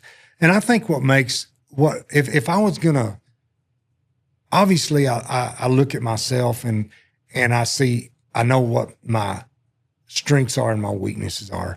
And I think a really good farrier, a really good horseshoer knows where his strengths and weaknesses are, knows what he's capable of doing. Don't try to get out of your if you want to get out of your comfort zone, that's fine. I think that's great. I think everybody should do that. I don't think anybody should limit themselves. However, at the same time, be honest with yourself and know what your limitations are. Know that, hey man, this guy, and I have a lot of horseshoers that call me all the time and say, hey man, I got this situation I'm in over my head. What do I do? And I'm like, okay, let's look at this and let's do it this way. And so I think somebody that's a really a good horseshoer is somebody that's well-rounded, that's not afraid to get out of their comfort zone, that's not afraid to ask for help, that's not afraid to reach out to someone who they feel like is probably more capable. Those are the ones that actually become more successful because they're not caught up in their own little world and thinking they've got it all figured out and everybody else is a bunch of idiots. and it's a revolving door too. You know, you get young people coming in, us old guys going out, and you know, so it's always or this guy built his business to this point that he has to remove these customers and send them somewhere else because they don't really fit in his program like it did once. And whether it's a financial situation or whether it's a logistics situation. And luckily for me, you know, now since I moved to Vernon in 2018, right in there, and I built a shop there, and a lot of guys, you know, in that small town, everybody's like, man, people will not bring their horse to your shop to get done. I'm like, yeah, they will. And not being cocky, but I'd already done it so many times. I knew how to build my business that way. And you give people the option, you know, it just like, how did I get people to start bringing their horses to me? Okay. Versus me going out. A lot of times people call because it's the last minute. They're like, man, I got to get a horse shod. When can you do him? I'm like, man, it'll be next week before I could get out there. But if you'll bring him this afternoon, I'm at the shop shoeing horses. You can bring him this afternoon. Well, I can't this afternoon, but I'm like, well, you can either bring him this afternoon or you can bring him first thing in the morning. Matter of fact, I sell that.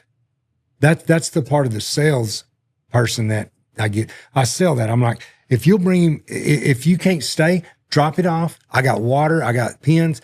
You can even drop your trailer off. And you can go to town and do whatever you need to do and whatever you need to get done. We'll get your horse done. You don't have to sit around here and you can go and do what you need to do, and we'll get your horse done. When you get done, he'll be ready to go. And they're like, oh man, that's great. And so they don't know what to expect. And then they get there and they're like, man, I didn't realize you had this shop here. Man, this is cool. And then they end up hanging around, and then somebody else shows up, and then they get to visit and they know each other. And so and then it becomes the talk. Then it becomes something of interest. And then ultimately you have to do a good job. Ultimately you have to, you know, and that's how I did it. And most of the time it was because I couldn't just be running around everywhere. And then, and I'll tell them too, I'm like, here's what happens. You want me to drive 30 miles to do 4 horses. Okay. And you want me to put them on a schedule. Okay. So what happens is, when it comes time to reschedule them, or you've got them on a schedule, 6 weeks, let's just say. Well, then you call them on the day before. Well, I'll be there tomorrow. Well, we can't be here. Man, we got my cousin came into town. We're doing this, or we're doing that, or I have to take one to the vet. Well, then so that takes that part out of your day. And so you got to reschedule them. And then it's further down the road. So you come in, and so I just say, look, I would love to do that. I would love to come to your place. And it's not that I don't want your business. Kind of like you said a while ago, we were talking, you said, well, you know, you probably don't need, no, it's what I do. If people want to call me, hey, call me. We're going to figure out a way to get you done if we can. And if we can't, I know enough people, fortunately now, that I can hook you up with somebody that can get to you. And people say, why would you give your business away? Well, I'm not going to probably service that customer. And so if I'm not going to service them, I want somebody that can handle that business and that can service them well to maybe the ability that I can, or at some level of that they're going to be happy with. Because I don't want to leave them in a bind. I'm for the horse. You know, I owe my life to horses. I mean, everything I've done in my life or made in my life, I mean, yeah, you can put God in there for sure.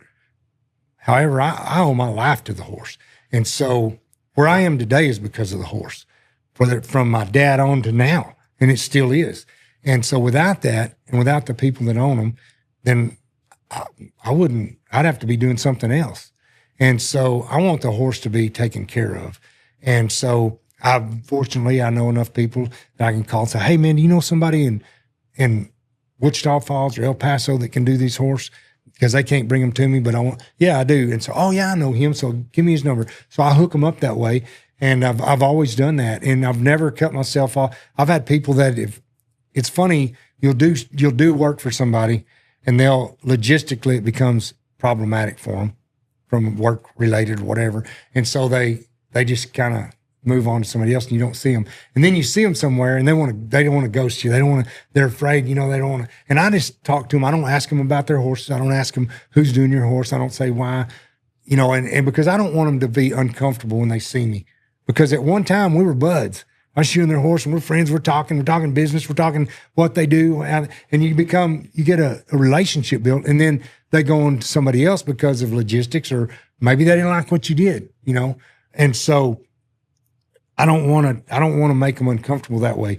And so if I can help them there at some point, it's happened to me so many times. They call me back. Well, our horseshoer, we can't get a hold of him. He won't show up. Or last time he did this. And do you think you can get us back in? I'm like, you bet. And I get them back in, and we get back going right on the same path that we were before. And so I try not to ever get aggravated at somebody. Yeah, you get disappointed when if you have a good customer that you really like doing their horses, and that they, for whatever reason, whether it's because of one of your helpers did their horse and they didn't really like the way they did it, and they go, well, I brought my horse for you to do, not your helper. And I get that 100%. I understand it. And so I try to be real careful about who I let the guys that are working for me work on versus what I do. So I try to be pretty much hands-on and do most of it. And if I feel like that I've got somebody that's helping me that can sure enough handle it, then I'll let them do that. And I'll check it and make sure it's a way that it leaves and passes inspection. Mm-hmm. So, so I've always tried to handle my customers like that. So I didn't ever burn that bridge. Yeah. And like we talked about earlier, I mean, that's how I started approaching day work, is like it's a customer service business, not just a cowboy business. Same deal. You're having to keep your customers happy more than anything. Right. And people use us because they trust us, they like us. And the horseshoeing part is the icing on the cake, really. It's like, man, I know that I trust this person. I like this person. He treats me good. And he also does a good job on my horse. And there are some people that have brought their horses to me because they had problems, and no one else that they could find really could do what they wanted to do to try to get this horse, or what they knew how to do to get this horse better. Because I've done a lot of unconventional stuff. Mm-hmm. And it's because of the things that I've learned and the people I've been around, and not being closed-minded. Because there was a point there that growing up, I saw my dad, he was the hero. Everyone wanted to do that. And then as people learned about it, and as they learned how to develop different methods, put different things together, then his idea he started having to defend what he was doing. And so I saw this rise and decline of him having to actually start defending what he knew. And I thought, I don't want to be that guy. I'm not going to, if I see an idea that somebody's got in the industry that I think, I'm not too sure about that. That looks like voodoo to me. There's a time and a place to try it. And if I can justify why I'm doing it, where it's not going to be harmful to the horse, then, and it makes sense, then I'll find a place to try it and learn about it.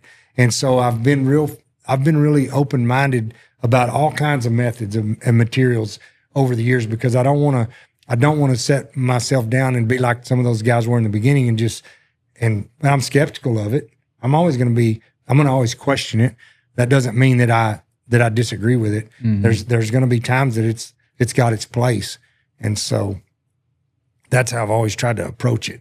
What's your favorite kind of horse to shoe? Either type of discipline, color, breed, bloodline? That's a really good question because I've shot horses that were worth $350 to horses that were worth $10 million.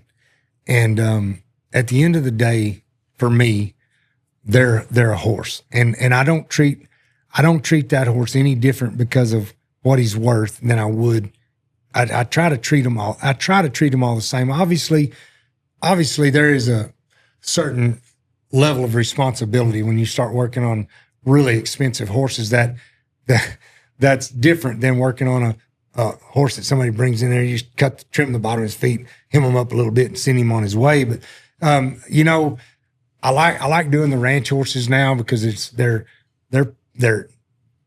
not a lot of, you don't have to be quite as, you don't have to worry about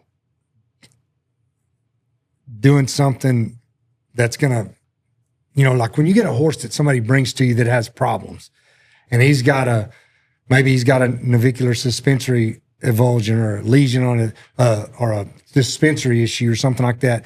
Those horses, you're really not fixing anything, but you're trying to get them to a point where they're more comfortable and that you can maintain them where they can become sound again. Those horses, it puts a little more pressure on you. And everybody's got their idea. You ask 5 horseshoers the same question, you get 50 different opinions. And so I have to be real. There's only so many things you can do to a horse's foot. Dr. Conklin and I've talked about this a lot. He's over the vet school at Texas Tech now in Canyon, but leverage, tension, pressure, protection, support. A horse either needs one, the first and foremost function of a horseshoe, and I'm not avoiding the question, but the first for function of a horseshoe is protection. That's what it does. Simple as that. And it's real easy to complicate that. And so whenever I get a horse in, and I like shooing performance horses. I like shooing horses that actually have a job, that it actually means something. It actually does something when you help them. It actually enhances their performance. It's kind of like, and you can, there's so many horseshoes on the market today, that you can buy and put on a horse. And a lot of, to answer that question, I like doing the performance horses that actually depend on what you do. Mm-hmm. When you get done with them, it's important. They depend on how well a job you do. They depend on if you put the right size shoe on them. They depend on if you put the right size nail on them, the right type of shoe. And with that being said, there's a lot of, in a farrier world, there's guys that say, well, you can put this size shoe on him. It don't matter because he weighs 1,200 pounds. A horseshoe weighs this much. But so I do believe that when you're doing a speed horse, like a barrel horse, I think weight serves it's really important how you shoe them because weight makes a huge difference. When you're running a horse, and a barrel horse is an amazing athlete. You take a horse and you run him around a 90-foot pattern and he runs that in 17 seconds or less, 16.9 to 17.2 to an open standard pattern. And you're asking a horse to run his guts out, turn as fast as he can, run his guts out, get on his butt, turn as fast as he can, run his guts out, turn as fast as he can. You're asking this horse to do all these things that he's not supposed to do. And weight and the type of shoe, traction, all of those things play an important role. And I think you have to be really in tune with that. And so my point of that is, some guys say, well, it don't matter what size shoe, how much weight the shoe is. He weighs 1,200 pounds. That shoe doesn't weigh this, and so it doesn't matter. But so my analogy to them is, okay, if it's true, we take Usain Bolt, fastest man in the world, and you take the second fastest man in the world. You put a pair of cowboy boots on Usain Bolt, and you put a pair of running shoes on the second fastest man in the world. Usain Bolt is probably going to get outrun that day because of just the difference in the footwear. Mm-hmm. And now you could put a pair of tennis shoes on me, and a pair of cowboy boots on Usain Bolt, and he can still outrun me. So that's just a matter of how we're built. But I do think that weight. When you're getting down to a few tenths. Yes. When you're getting down to hundredths of a second, tenths of a second on a horse, when it matters of him winning the American or even getting in, and a half a second difference in the horse that wins the American and wins the $1 million if they're eligible, or 100,000. The difference in that horse and the one that didn't even make it in the cut is a half a second or less. So it makes a difference. And it may not make a difference at the local jackpot from when you're running in the 1D, 2D, 3D, 4D, 5D. But I mean, it to me, it makes a difference. So I think that shoeing the performance horses that really count on what we do and how we set their feet up and how they perform that's something that I really like, because it's challenging, and it's not monotonous to trim the foot. You know, I can trim feet now and put them in. I see feet now. You know, you see these computer screens that they've got these lines, and they're all spinning around, and all of a sudden it turns into a box, or all of a sudden it turns into a circle or a sphere. That's how I see feet when they walk up. My mind just generates this. I see this foot out of whack and distorted and out of place, and then my mind automatically puts it into the proper perspectives that I have been trained to think it's supposed to look like ideally. And so, and I like shoeing the performance horses that actually matters, you know. And I like shoeing all of them, because the horses, I just like horses, and so yeah, I like doing all of them. But the ones that challenge your mind a little bit, they're and the ones that have foot problems, the heel bulb avulsions and stuff like that, those are the ones that I really like the challenge of trying to see how sound I can get them. To kind of stay on, like, I guess the philosophy of it or science of it, I don't know why. I was thinking about this the other day. I was watching American Primeval, and it's a Netflix show, and it's about the settlers going west, and it's basically based in Utah with the Mormons and the Indians and the settlers and everything. Anyways, the Mormons raid these settlers, but they're posing as Indians, and so the cavalry goes and investigates, and they're like, well, all these horses were shod. They're like, no tribes, never known a tribe to shoe their horse. So I don't know why. I never thought about this, but I mean, I think I kind of know the answer. But why did the Indians never shoe anything, and then we've, I guess, always shod horses? Are you tired of paying record high bull prices only to watch your new purchases damage themselves or your things, or even worse, stand in the shade and melt? 100th Meridian Ranching's bull leasing program offers a cost-efficient way to get your cows bred and creates more flexibility for you 9 months out of the year. With over 400 Black Angus, Red Angus, and Charolais bulls in inventory that are in range-ready, working condition, this could be the solution for you. Check out 100th Meridian Ranching on Facebook or Instagram, 100thmeridianranching.com, or give Lane a call to discuss more, 325-226-5240. Shoeing a horse became a necessary evil. The Spaniards the Celts shod horses, and the Indians didn't probably have the tools. They didn't have, and I mean, they weren't like the Indians were going to go raid the village, and then they're going to go to the blacksmith shop and say, hey, man, we need to put shoes on the horse. We need to go raid, and we're going to go take somebody's children, So, and they probably didn't have the tools, but what they did is they would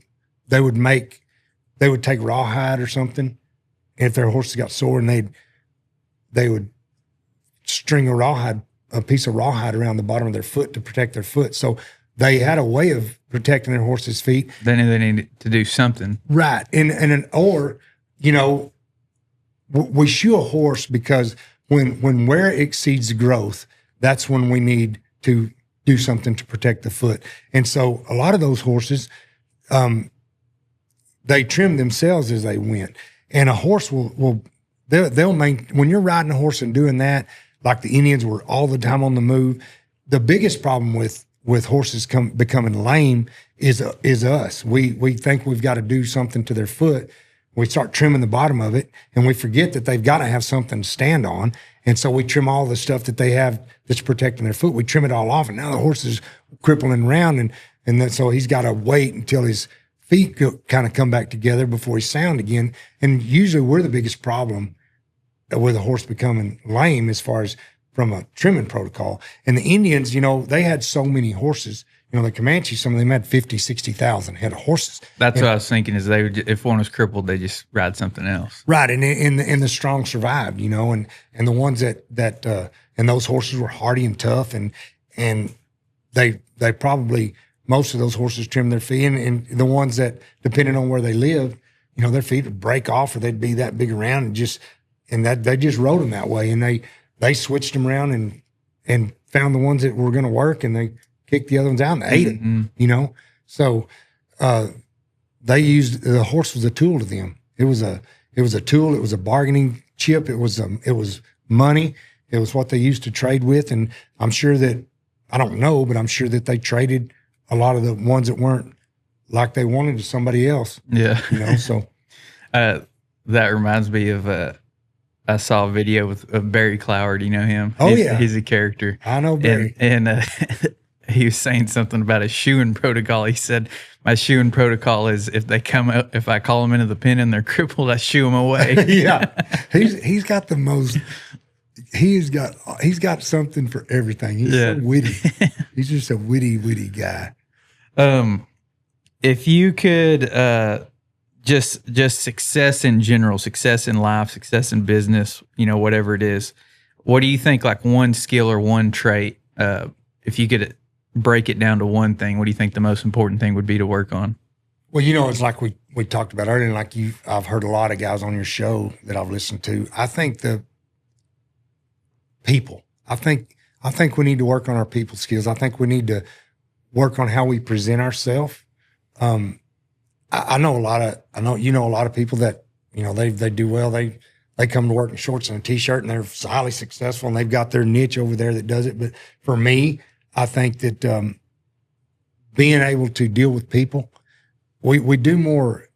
We're more of a psychologist or like a bartender. A lot of times we have to talk people off a ledge, whenever they're having trouble with their horse or they're concerned about, the last guy that did their horse spanked him on the belly and didn't really, or something, or didn't handle him like they wanted or didn't handle them like they wanted.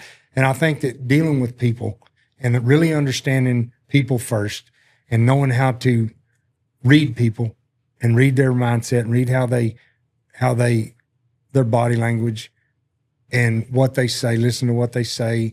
I think that's a huge thing in any business, whether you're shoeing horses, whether you're a veterinarian, whether you're a doctor. That's when doctors, a lot of doctors, they don't really have time, like you said, to sit down and visit. And because you want to tell them all your problems, people call me on the phone that I don't even know. And they said, well, we need you to look at our horse. Well, he's been sore for 2 weeks. We had him shot and then he jerked the shoe off. But my mother was in the hospital, and my horse couldn't get back out there. And then my dad, he got sick. He got COVID last week. And so we've been dealing with the COVID. And then I've got to take my kids. Well, I've got to take my kids to school in about an hour because I didn't get up early enough. But anyway, and if you have an opportunity to when could you get me in? Could you come out here to do my horse? Or, I can bring him to you, but I can't bring him. So so you have to be able to have a little bit of latitude of understanding, hey, people, like a lot of times I'll hear this. Well, I got over there and my customer, they weren't even there and I had to catch their dang horse and all this stuff. You know what? What happens if you are going to the tire store or you're going to do something and wherever you're going, that happens to you, or you're late. If you're late to get there, you're not on time or you don't call, it's okay for you to do it, but it's not okay for somebody to do it to you. So I think that you have to really have an open mind about, people, things happen, and you're not losing their business. You're just not going to do it today. It may be next week. So I think knowing people, being understanding, not letting people run you over, but at the same time, hey, I get it. I've been there. And, or just like financial situations, that's what this is about, making money and how do you make money? How do you build your business? I've had people that have brought, they've called me and they said, look, man, I really need to get my horse shod, but I'm I don't really have the money today, but I can have you, can you wait to cash the check till Friday? You bet. I don't have that problem much anymore, but there's been times when it's been like that. And I'm like, you bet. And I could be like a lot of people, like, I'm sorry about your bad luck, and those people are the ones that you don't usually ever have trouble getting your money. As long as they tell you, hey, and you don't want to build your business on that for sure. Yeah. However, I think that we all, in anything we do, we have to have a little give and take when it comes to taking care of people, taking care of their animals, and like your show, you talk about building wealth. I mean, I've listened to a lot of them, and guys talk about how to build wealth and how to, and how much to charge. We got to charge X amount. We're going to get all we can. Well, and my dad, he told me one time, and this is kind of something I think about a lot whenever when it comes to charging. He's, and some people say, I'm going to charge their butt, whatever. Well, he said, son, he said, you can shear a sheep his whole life, but you can only skin him once. And so I've always thought about that when it comes to, and I want to charge a fair amount. I don't want to be the cheapest guy. I'm probably not the cheapest. At the same time, I want to be fair. I want, when people leave, I want them to feel like, man, I thought it was going to be more than that. I want them to feel like they got a good deal, and that it wasn't cheap. However, they got their money's worth. And when I can do that, I can sleep at night. I can look myself in the mirror, and I don't have to worry about, man, I really did them. I probably shouldn't have done that. I don't want to have that feeling. That's not a successful feeling to me. And so that's kind of the way I look at some of that. Yeah. But I think people that's my first priority, and the horses are the bonus. What about, I thought about this a while ago, isn't there a story I heard about, going overseas, like going to the Middle East or something and doing some racehorses or something? My dad did that. I've been overseas to do a talk over there. You have to be to a 4-year college. They have Myerscough College over there. Mark Caldwell, he is a professor over there, and they have a 4-year farrier school. You have to go to school, and you can't just go buy your tools and be a horseshoer over there. However, talking about going to England, my dad went over there several times over the years, working on crippled horses, and and he went to Dubai, the Middle East, and did some horses over there, and they sent him with a briefcase full of money. He's going through LaGuardia Airport with a briefcase full of cash, and everybody's like, man, you aren't worried somebody's going to rob you? And of course, he was 6'4", and he wore a cowboy hat everywhere, and he never met a stranger. And so, he'd talk to anybody. And so he wasn't one of those kind of guys that you were probably going to worry about getting robbed, but he went over to the Middle East a lot, worked on a lot of race horses, a lot of high-end race horses. He was real close to the people that shod the horses at Buckingham Palace. So he'd gone to Buckingham Palace and been around the horses that, belonged to the Queen and the royal family. And so, yeah, he did that a lot. And he traveled all over the world, teaching people how to work on foundered and laminitic horses. And he was really an enthusiastic kind of guy. And he really was there to spread the knowledge. And that's what he really wanted to do. And that's what he was more known for, really. And he built his business, that era, he shod a lot of horses before that, just out there in the country, tying the fence, shoeing them at the feedlot, shoeing horses in the feedlot. And the whole time he was really interested in shoeing how to fix crippled horses that had problems. And so he was still working his tail off every day at the feedlot or the ranch, or, we've done horses for all the big ranches around, Tongue River, Pitchfork, Circle Bar, 4-6s, the, Muleshoe Ranch, John, over there, Muleshoe. I mean, all of those big ranches around West Texas, we've done stuff for them. There's other guys that do them now, but, and we never actually did those particular horses all the time, but at some point or another, we've done work. My dad did work for those ranches, and we have too over the years, Stuart. So we know a lot of the same people. it's a big world. It's a small world in a big circle, you know? And so, yeah, he went to England, Europe. One time when I was a kid, I was listening to your story the other day, talking Adam Creel was talking about he didn't know Spanish, you know, and my dad told me when I was little, 12. I'm 57 years old, and I remember when I was 10 or 12 years old, he said, "Son, if you're going to live in Texas, you better learn Spanish." And so I always was intrigued with Spanish. And then I come home from school one day about 3:00, and our office was still in the house, and the phone rings, and I'd answer the phone, Blane Chapman horseshoeing.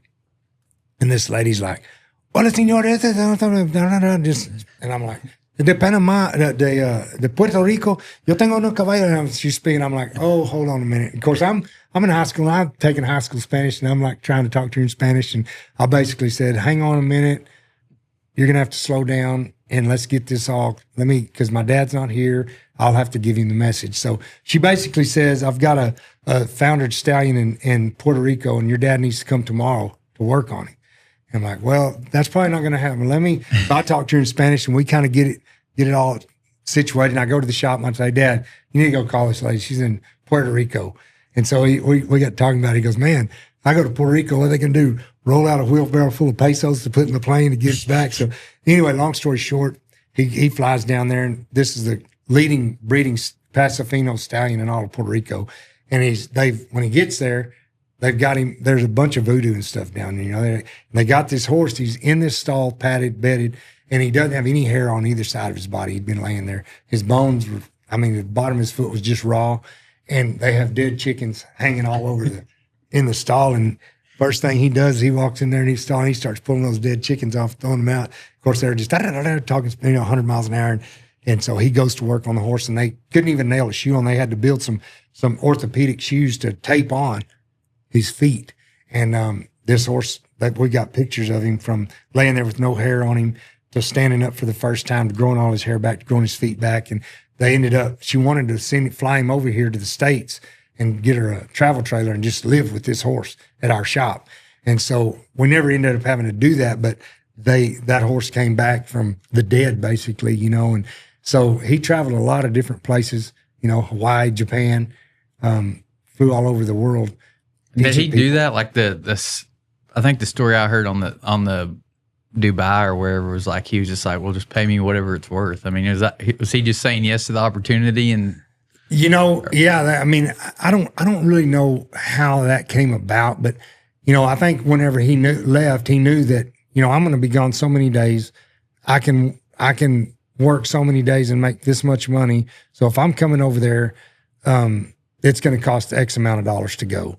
And so I think that's kind of how he figured it up. And, you know, they paid all the expenses, and he went over there. And then when he goes, you know, then you could carry your tools on the airplane. So he'd carry a bag of tools on the airplane. Of course, at that time in the 80s, he had flown more miles on American Airlines than anybody that flew out of Dallas-Fort Worth. And he lived in Lubbock. I had over 2 million miles on American Airlines. And that was just flying around working on crippled horses and doing clinics and seminars and teaching people. So by that time, he had a pretty good idea of what he needed to make. And so I don't know how that conversation went. I just know that when he came back, he's got a briefcase that they gave him, and it was full of $100 bills. And so I want to say, I don't know, that's probably $40,000 in cash. It was crazy. It was crazy. It was a crazy time. But so he went over there and worked on lots of horses. And, you know, since then, there's been a lot of people that have followed suit, you know. What would your advice be to like maybe a young guy that wants to become a farrier, or maybe one of the farriers out there that wants to improve their business? If you didn't hear Ben Hell's story on episode 69, you need to check it out. He's been earning trust in the cattle industry one handshake at a time since 1995 at Western Livestock. Western Livestock is proud to be family owned and operated, now with 5 locations: Oklahoma City, Woodward, Comanche, and Waurika, Oklahoma, and also Knoxville, Iowa. They're proud to do business the Western way, with honesty, integrity, and a handshake that still means something. You can join them ringside or stream their sales from wherever you are. Western Livestock, where a handshake is their word, cattle are money, and timing is everything. If you're looking to buy or sell, contact Ben Hale at 940-631-BEEF. That's 940-631-2333. Check them out on Facebook or westernlivestock.com. Western Livestock is now accepting consignments for their September 20th horse sale in Woodward, Oklahoma. Visit westernlivestock.com to learn more. That's a great question. It's something that comes up a lot. And DB even asked me this question, and I want to answer that in a way that doesn't close anybody out. I think that your financial situation, what you're actually wanting to do. There's a lot of really good farrier schools out there. There's some kids that go to those farrier schools and they go and they're like a border collie dog. They get in there and it doesn't matter. They're going to figure it out. They're going to figure it out. They're going to make the mistakes. They're going to go through the grindstone, and they're going to be the students that are at the upper echelon of the class, and they're just going to figure it out. Then you got these other, the bottom 85% that are just kind of wading their way through it. And whether it's from them not being as good a student, not understanding how the instruction process goes, some of those kids get out and they just don't make it. And I mean, I think that's in any business. So if you want to go to a horseshoeing school, if you're gung ho and you've got the grit and the determination, you're going to get under a lot of horses. You're going to get to do a lot of incremental things like building horseshoes, things like that. If you go to horseshoeing school, some people are better off going to someone like myself or like Lee. Lee's kind of got he's got a neat kind of multifarious practice going. And Jason Critton up in Colorado, he's got a really good program that he does. And they have to go through a certain step-by-step process, and they have to stay a lot longer. And they're willing to do that. And they probably get more of a feel of the real part of it going that route, or going with somebody like me or my brother or some of these other guys out there that are shoeing horses every day for a living that need some help. You just have to kind of get on the computer or call around, go to a feed store. Hey, who shoes horses? Go to a farrier supply store. You look them up online. Hey, who around needs some help? And a lot of times those guys, you just got to stay hooked and keep calling them. And then if they figure out you're serious, you can go ride with somebody and kind of get on the job training. And, and you can learn. It might take you just a little longer, but when you get to that point, if you're working for somebody that does on the job training like I do, then when you get done, you're a little further ahead and you don't get in a trap. That's one thing that's a good thing that going with somebody that's established can do, is they can keep you out of a trap when you get out. A lot of times these kids get out of horseshoeing school and they think, well, heck, I've been to horseshoeing school for 3 months. I got it figured out. And those guys, they really need to go with somebody after that point too, that can help them and kind of keep improving their skill and get them going where they don't get themselves in a bind. For instance, trimming a horse too short, not being able to shape the shoes right and getting a nail in them, and then first thing you know, it just takes one bad one. And then everybody's like, that kid, he's just fresh out of school. He doesn't know what he's doing. And so it gives everything a bad name when they really are still not quite ready to be out there on their own. And so I think that whether you go to a horseshoeing school or you go work for an individual that is established, you need to find what's going to probably fit your lifestyle and your program the best. And then even if you go to a school, you need to get out and find somebody that you can just go help. And you basically starting back at ground zero, and you take the skills that you learned in the school and you implement them into what this other person is going to continue to train you to be. And that's probably the best answer I could give without throwing a horseshoe under the bus or throwing the school under the bus. Because I think that's the truth of the matter. Mm-hmm. What's the most amount you've done in one day? Oh man. Well, it's funny. Like by myself, when I was in college, when you're young and you're God, man, you can just.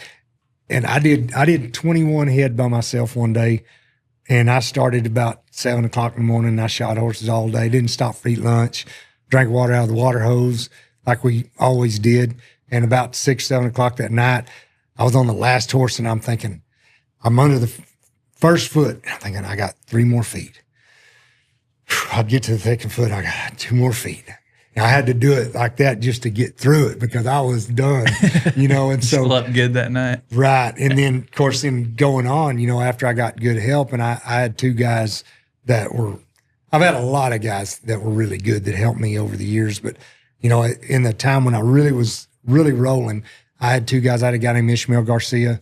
I trained him, and another guy named Chris Cruz, and I trained them. And they were both working for me at the same time. And they worked for me for about 3 years probably. And we were doing 20, 25 a day, 5 days a week. And man, just rolling through. We'd get started and we'd just get them done. But those guys were, I had another guy, Jordan Rowland. He's got a really successful business, and he and I did a lot. I had a guy, Ty Ship, that he just liked to finish. He could trim some and he could shoe, but he didn't really want to. He wanted to finish, and he was really good at it. And but when I had Chris and Ish, and Ish still has a really successful business now, and he wasn't a cowboy when he started. He didn't know anything about horse. He was kind of a gangster kind of guy and had a ponytail, and he was kind of in transition, didn't really know what to do. And he started helping us, and he worked for me, but he said, I don't really need to get paid. I just want to be doing something else. And he'd never been around horses at all, like in the streets his whole life. And he worked for me about a week, and he just got in there and got to clean shoes and working. And I could see the talent that he had, and I could see the work ethic that he had. And I just told him at the end of the week, I said, man, I really didn't think I needed your help, and I really can't pay you a lot, but I can't work you for free. So I'm going to pay you something. So I started paying him a little bit, and then he just got better and better. And then before you know it, I could let those guys shoe a horse, and people didn't really know which one of us did it. And then by then, I didn't turn anything down, man. Let's do them. We'll do them. And so we're doing 18 to 25 a day, 5 days a week. And it was nuts. And people say, well, you can't do a good job. Well, you can if you've got that kind of employee. And I paid them well. I took really good care of them. They didn't have to get their check at the first of the week because they didn't have enough money at the end of the week. I paid them well and took care of them, and they took care of me. They made me money. I made them money. And it was that was a really good part. And I think that's one thing that a guy has to do in business if you really want to get ahead, because I can only do so many by myself in a day. So I'm limited to the amount of money I can make. Right. And so I knew that if I could get help, I could do more horses, and I could still pay them, and I could still, if I didn't have to make all of it, I just had to make some of it.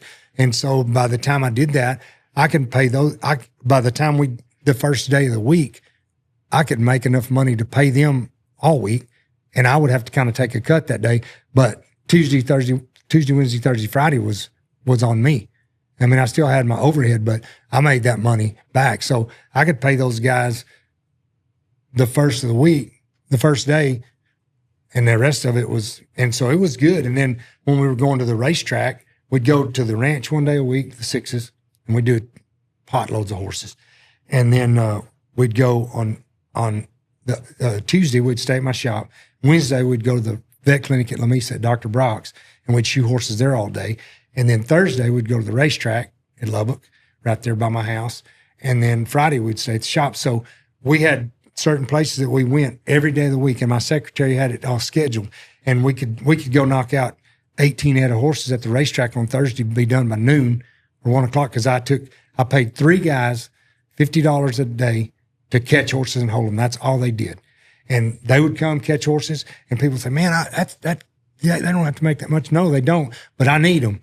And if I pay them that, they're going to be there. That's more money than they made the rest of the week. They didn't do anything else. That was their pay. They made $50 a week, and that's all that they, and that's why I love people that work at Walmart. That's why I love people that work at McDonald's. That's why I love people that work at the convenience stores, because if they didn't, that's what makes it all go round. So I could pay those guys, and they were happy. They loved it. I bought their lunch, man. They thought they were making killing, and I'm still friends with those guys today. They just live kind of. And so anyway, but then I'd have my brother I have another brother I have two brothers that shoe horses. My youngest brother, he would go with us and help us at the racetrack day. And we all had finish guys that could finish. And, of course, Chris and Ish and I, we did our shoeing and our finishing and those guys that hold horses, and we'd get them all done. We just like an assembly line, just boom, boom, boom. And we just had to put training plates on all those horses. And then you could reset those things 3 or 4 times because they went from the stall to the walker to the racetrack. And they weren't on any rough. So those shoes lasted. So I didn't really have a lot of expense after that first shoeing for a while. And so we did that every week. And they paid me once a month. So I'd have to just take care of those guys. But at the end of the month, I got a big check, and it was back to that cash flow again. And here I go again. And then when those guys phased out and went on their own, I had somebody else coming in and helping me and start it over. And so, and that's the only way that I could get ahead being a one-man show and actually start making some money. Mm-hmm. I wasn't making millions, but I was making enough. You gotta multiply yourself. I could afford to pay my bills. I could afford to have a truck. I bought my own place, so, and one thing that I think that's I would say to young people that your show teaches, and a lot of, I didn't realize, a lot of people don't realize, I have guys that come work for me, they don't realize they could go to the bank and get a loan. And they say, man, I'd like to have a shoeing trailer, but, and I think I could pay for it, but I don't have the money to buy it. Go down there. Gary Knox, my buddy at Will Barker at Wagner Bank. Man, if you kind of act like you got some work ethic, and he's still kind of old school, he still has to check your credit, but go down there and get a loan. Save you $3,000. And when you get $3,000 saved, go down there and put a down payment. Go buy you a horseshoeing trailer. You don't have to buy a new one. And if you show that he's seen you around enough, watch you work, he'll help you. But just, do what you say you're going to do. And they have ways to get their stuff back if you don't pay for it. Yeah. And so a lot of those guys, they don't realize that you can go actually, get a loan to help lift you up. And just like what was it, Chad Avila or what? Avila. He was talking about, you can over leverage yourself. You can get more than you can pay back. However, they've got ways to prevent that from happening, hopefully too. But that's one thing that I would tell these young guys, man, you can shoot horses out of the back of your truck forever, but if you really want to get progressive and you want to get to that next level, if you don't have the money right there, if you'll go put yourself on a limb a little bit and then just work to pay for it. Don't think of it as, think of it, hey man, I got to go hustle up and do this. If I got to buy a horse that a customer's got for sale and make $500 on him, then I can do that or whatever you got. If I got to go day work when I'm not working, if I got to go work for somebody else and help them finish and I can make $200 that day finishing because I don't have the clientele built up yet, go make that 200, put it on your trailer. Before you know it, you got your trailer paid for and people see you look nice, you look professional and all of that stuff. Those guys will start sending you kickbacks and residuals that they don't want to do or they can't get to. And before you know it, you're rolling. And so that's any business, I think. Yeah. That's kind of been, I don't know if it's right or definitely not for everybody, but I definitely would push myself, to make a purchase that was not smart or whatever, I couldn't really afford. But then, like you said, I grew into it, pushed me to be like, hey, I got to go make some money. Like, what can I do today? What can I do over here? What can I do over there? All the different things, and makes you get a little more creative, I think, and hustle harder. But it's not for everybody. So it's just like when I went to the vet clinic. The Dr. Brock, he'd been calling me to go to the vet clinic, and there was a guy there that was a really, really good friend of mine. He's a good horseshoer. He had been going there, but he had moved off, and it was kind of getting tough for him to drive back, and he did everything by himself. And you can't do the numbers by yourself well and do a good job and take care of your body and your mental sanity. And so I called him. I said, hey, man, I'd like to go to the vet clinic, but I'm not going to do it if you're going to stay going. But I know I've been in your situation. I've been burned out. I've been where I was going places and I was just afraid to tell them I didn't want to go. And so I kept going back. And every time I go back, it was just like pulling my hair out, but then you go and then it's all right. And I said, if you don't want to go, if you're going to go, tell me and I won't. but if you are, he's been calling me, and I don't want to throw you under the bus, and I'm not trying to throw him under the bus, but here's the deal. And he goes, and I said, I can go on a different day if you want to. And he goes, well, I just do 2 or 3. And so I said, well, I'm going to go. I'm going to start going every Wednesday. And he said, all right, that's fine. So they had a little shop back there, and I already had people coming from Midland, Odessa, Andrews, Sweetwater, Snyder to Lubbock to the shop. They were bringing their horses to me to shoe, and we'd get them done. We'd shoe horses all day from New Mexico, from Hobbs, from Lovington, all of the Alpine. They were bringing their horses to Lubbock. And I thought, and I just told my secretary, I said, Bree, these people that are in Midland, these people that are in Odessa, these people that are in Hobbs, instead of them having to drive all the way to Lubbock, it's going to save them X amount of time. Have them bring them to the vet clinic on Wednesday. And the first day I went, I worked till noon, did 5 or 6 head. And I just went back the next week. I decided I'm going to go. That's what I'm going to do. So I started having those people that were bringing them to Lubbock already. Instead of coming to Lubbock, just bring them to Lamesa. And before you know it, I was there all day from the second day on, all day long. And we'd shoe horses, and I'd take my helpers, and we'd shoe 15, 20 head every Wednesday. And then the vet clinic had problems, and they'd have all the foot problems and lameness stuff come in on the day that we were there. And so we never knew what we were having to deal with. So we had to be prepared with therapeutics of any kind that we needed. So I had anything I needed in my trailer, and we could do anything. If we needed to weld a shoe, I had a welder in my trailer. If we had to drill and tap something, build a hospital plate, I had a bandsaw, I had a drill press, all of that stuff that I need, grinders, all the stuff that you had a mobile shop.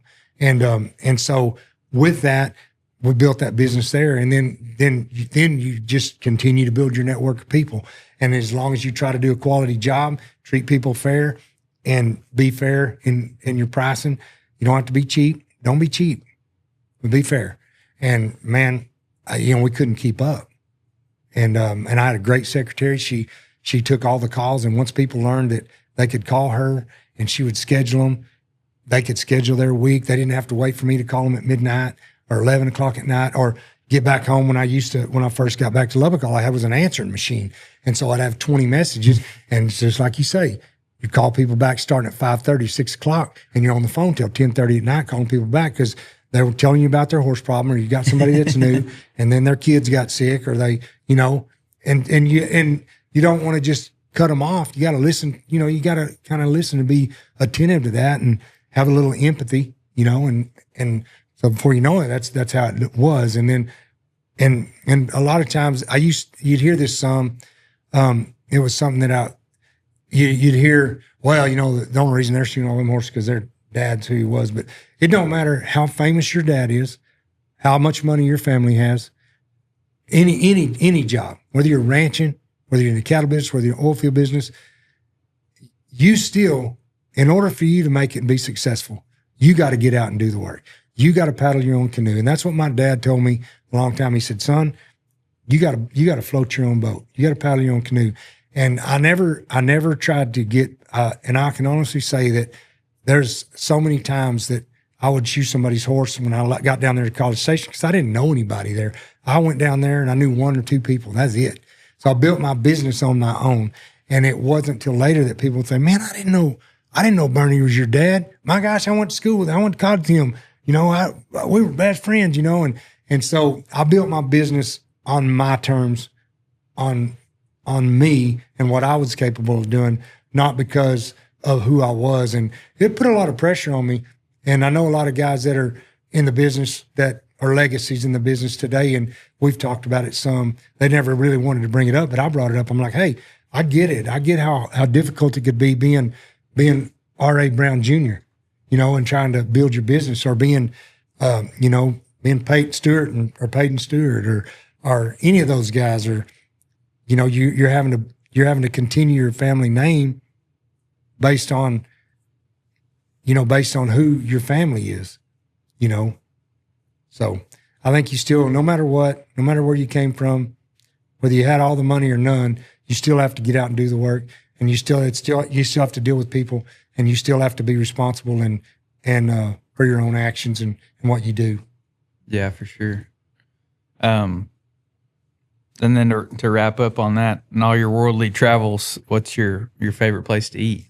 Oh man, that's so awesome. Of course in Texas, man, we're Mexican food people, and what just pops into my mind right off the bat is when I lived in Lubbock, Rosa's Cafeteria, man. Rosa's had some of the best fast food Mexican food in the world. And with that being said, Bobby Cox that owns Rosa's. Bobby Cox is one of the biggest breeders of top end race and running horses in the world. And so you have that connection with Cox Enterprises and Cox Industries because Bobby Cox, he's really good. That's why his restaurant was so. He owned Blockbuster Video at one time, and my dad used to shoot some horses for Bobby Cox whenever I think he had a place in. I want to say he had a place. He had race horses in Odessa whenever we were growing up. We'd go down there and shoot some of those horses, but then he just kept building his business, and he got really big into the racehorse business, and he's one of the top quarter horse breeding racehorse breeders in the nation, and has all kinds of accolades and awards for it. And so anyway, he had Rosa's Cafes, and that's one of my favorite places to eat when I'm in Lubbock. But now we've got a couple of restaurants there in Vernon. There's a place called Bevo's. It's a little hamburger joint, and the cool thing about Bevo's is when you're an Aggie, you say, well, you could go to UT and flip burgers all your life. Or when you're an Aggie, when you graduate from A&M, they call you boss. And so Bevo's there is owned by a bunch of tea sippers, but they make a really good hamburger, and it's one of our favorite places to eat there in Vernon. So, but the tea sippers there flipping burgers, and they call you boss when you come in. Call me boss when you come in.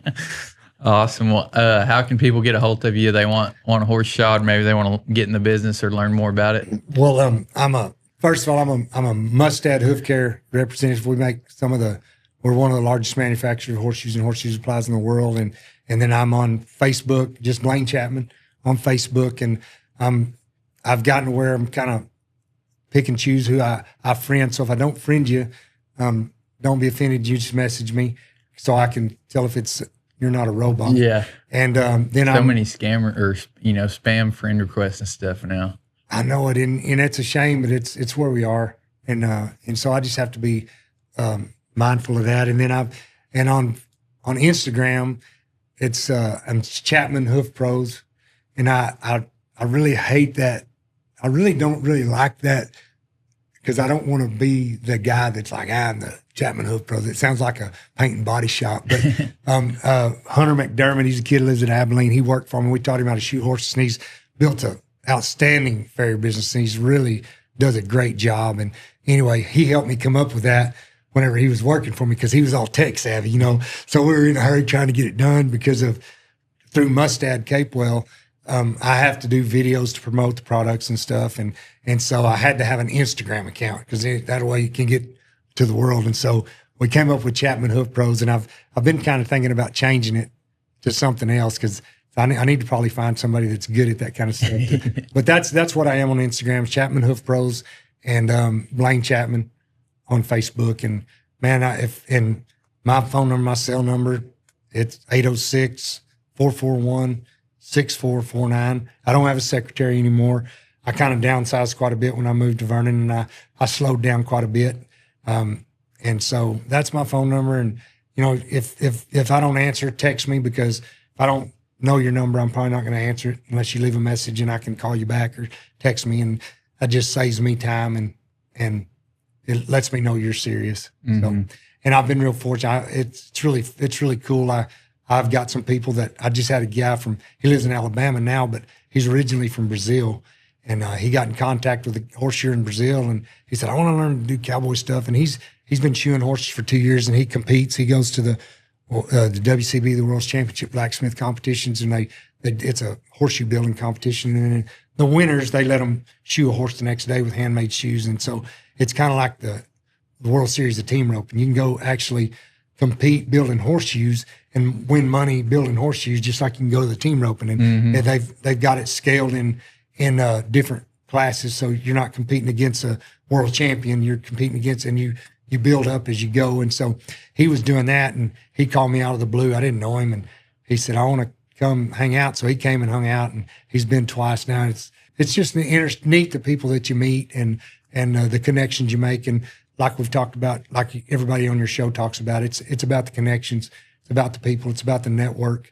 And so, yeah, if I can help you in any way, I'll be glad to do so. And we got things coming in the future that I've been kind of working on. So as far as talking about the horseshoeing schools, I'm kind of trying to develop a plan to the next people, the next helpers that I get. I want them to be, I'm going to do it kind of like Lee does, do a horseshoeing school type setting where actually they, if they're serious about it, they can, it's going to be a certain amount, a fee for a certain amount of time. They come and stay, and I teach them the trade and make it where when they leave that they can, that investment is going to be something that they can recoup in a year's time versus 10 years time. So that's what I'm leaning toward now as I get a little older, and I'm still in good shape. I've been very, very blessed. I can still shoe horses all day long, and I don't mind doing that. I just do what I can, and I like it, and I still love what I do. And everybody says that, how do you be successful? Do something you love and try to make money at it. And the thing is, I mean, to me, I don't dread getting up and shoeing horses every day, because I like the people and I like the horses. And when I get done, my arena's right there, and my wife and I can go rope. Yeah. She's the vice president of Vernon College, and one of them, and we've got a rodeo program there, and so we're really involved with the rodeo students in that program. And I think that continuing education, however you do it, whether it's in college or through some type of trade, you still have to continue your education throughout your life if you're going to really be progressive. And so that's where I am. Yeah, that's awesome. We all go check them out.